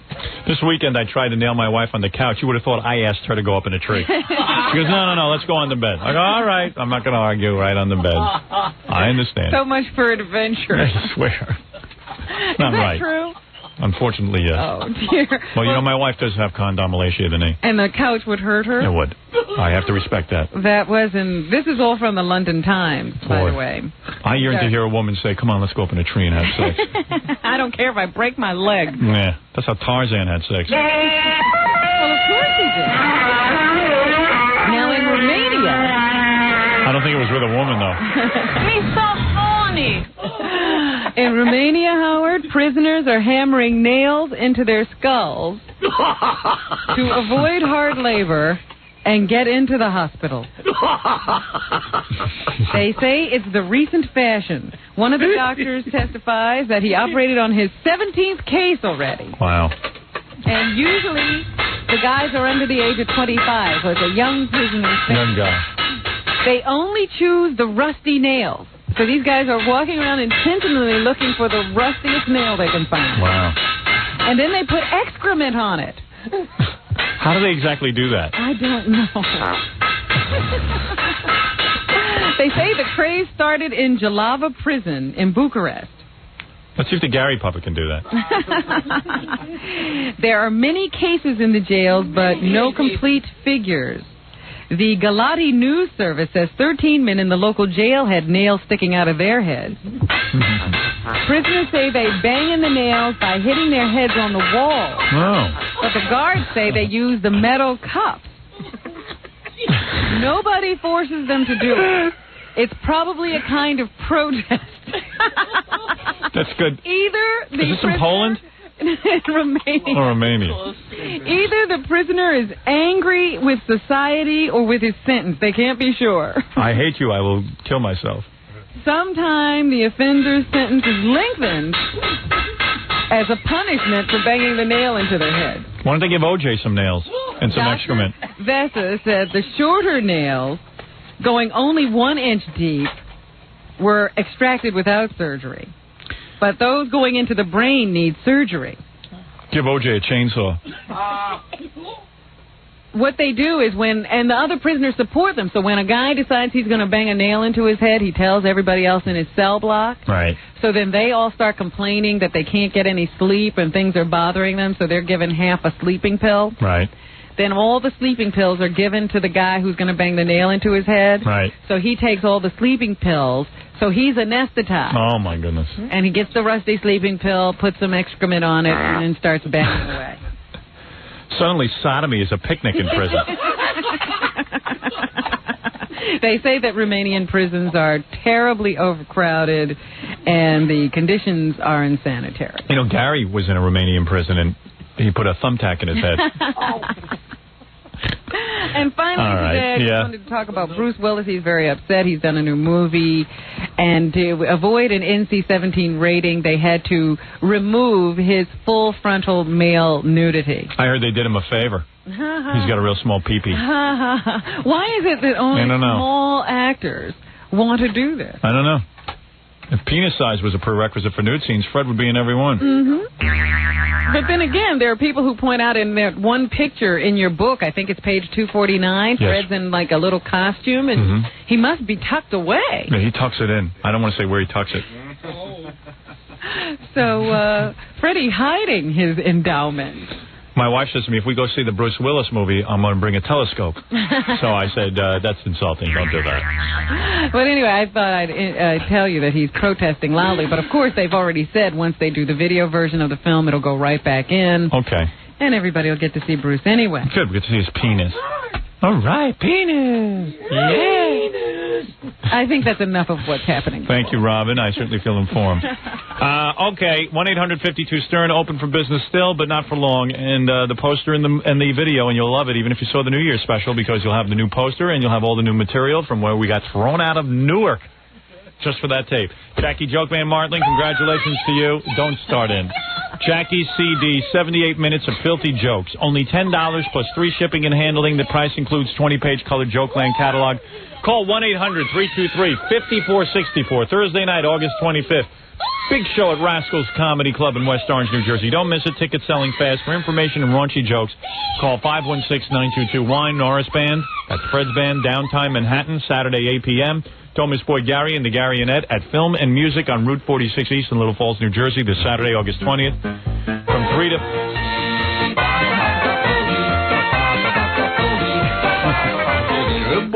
All right, from 3 to 5 p.m., demonstrating Sony's mini disc and giving away prizes. Call 201-256-1122. I bet you that appearance is going to be mobbed because the Gary puppet's going to be there. Yes.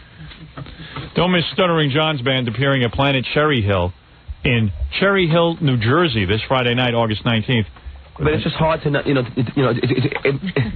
it's hard to completely disassociate yourself with you. What? And don't forget to buy Stuttering John's great new CD, available at record stores everywhere. It's very good. If you're planning a wedding or summer party, you need a great DJ, call Scott the Engineer. And Rocket Entertainment in the New York tri-state area, call 718-BAG-5040, or as Scott always says, music the way you like it. If you like to pound nails into your head. All right. And we'll see you tomorrow. KDGL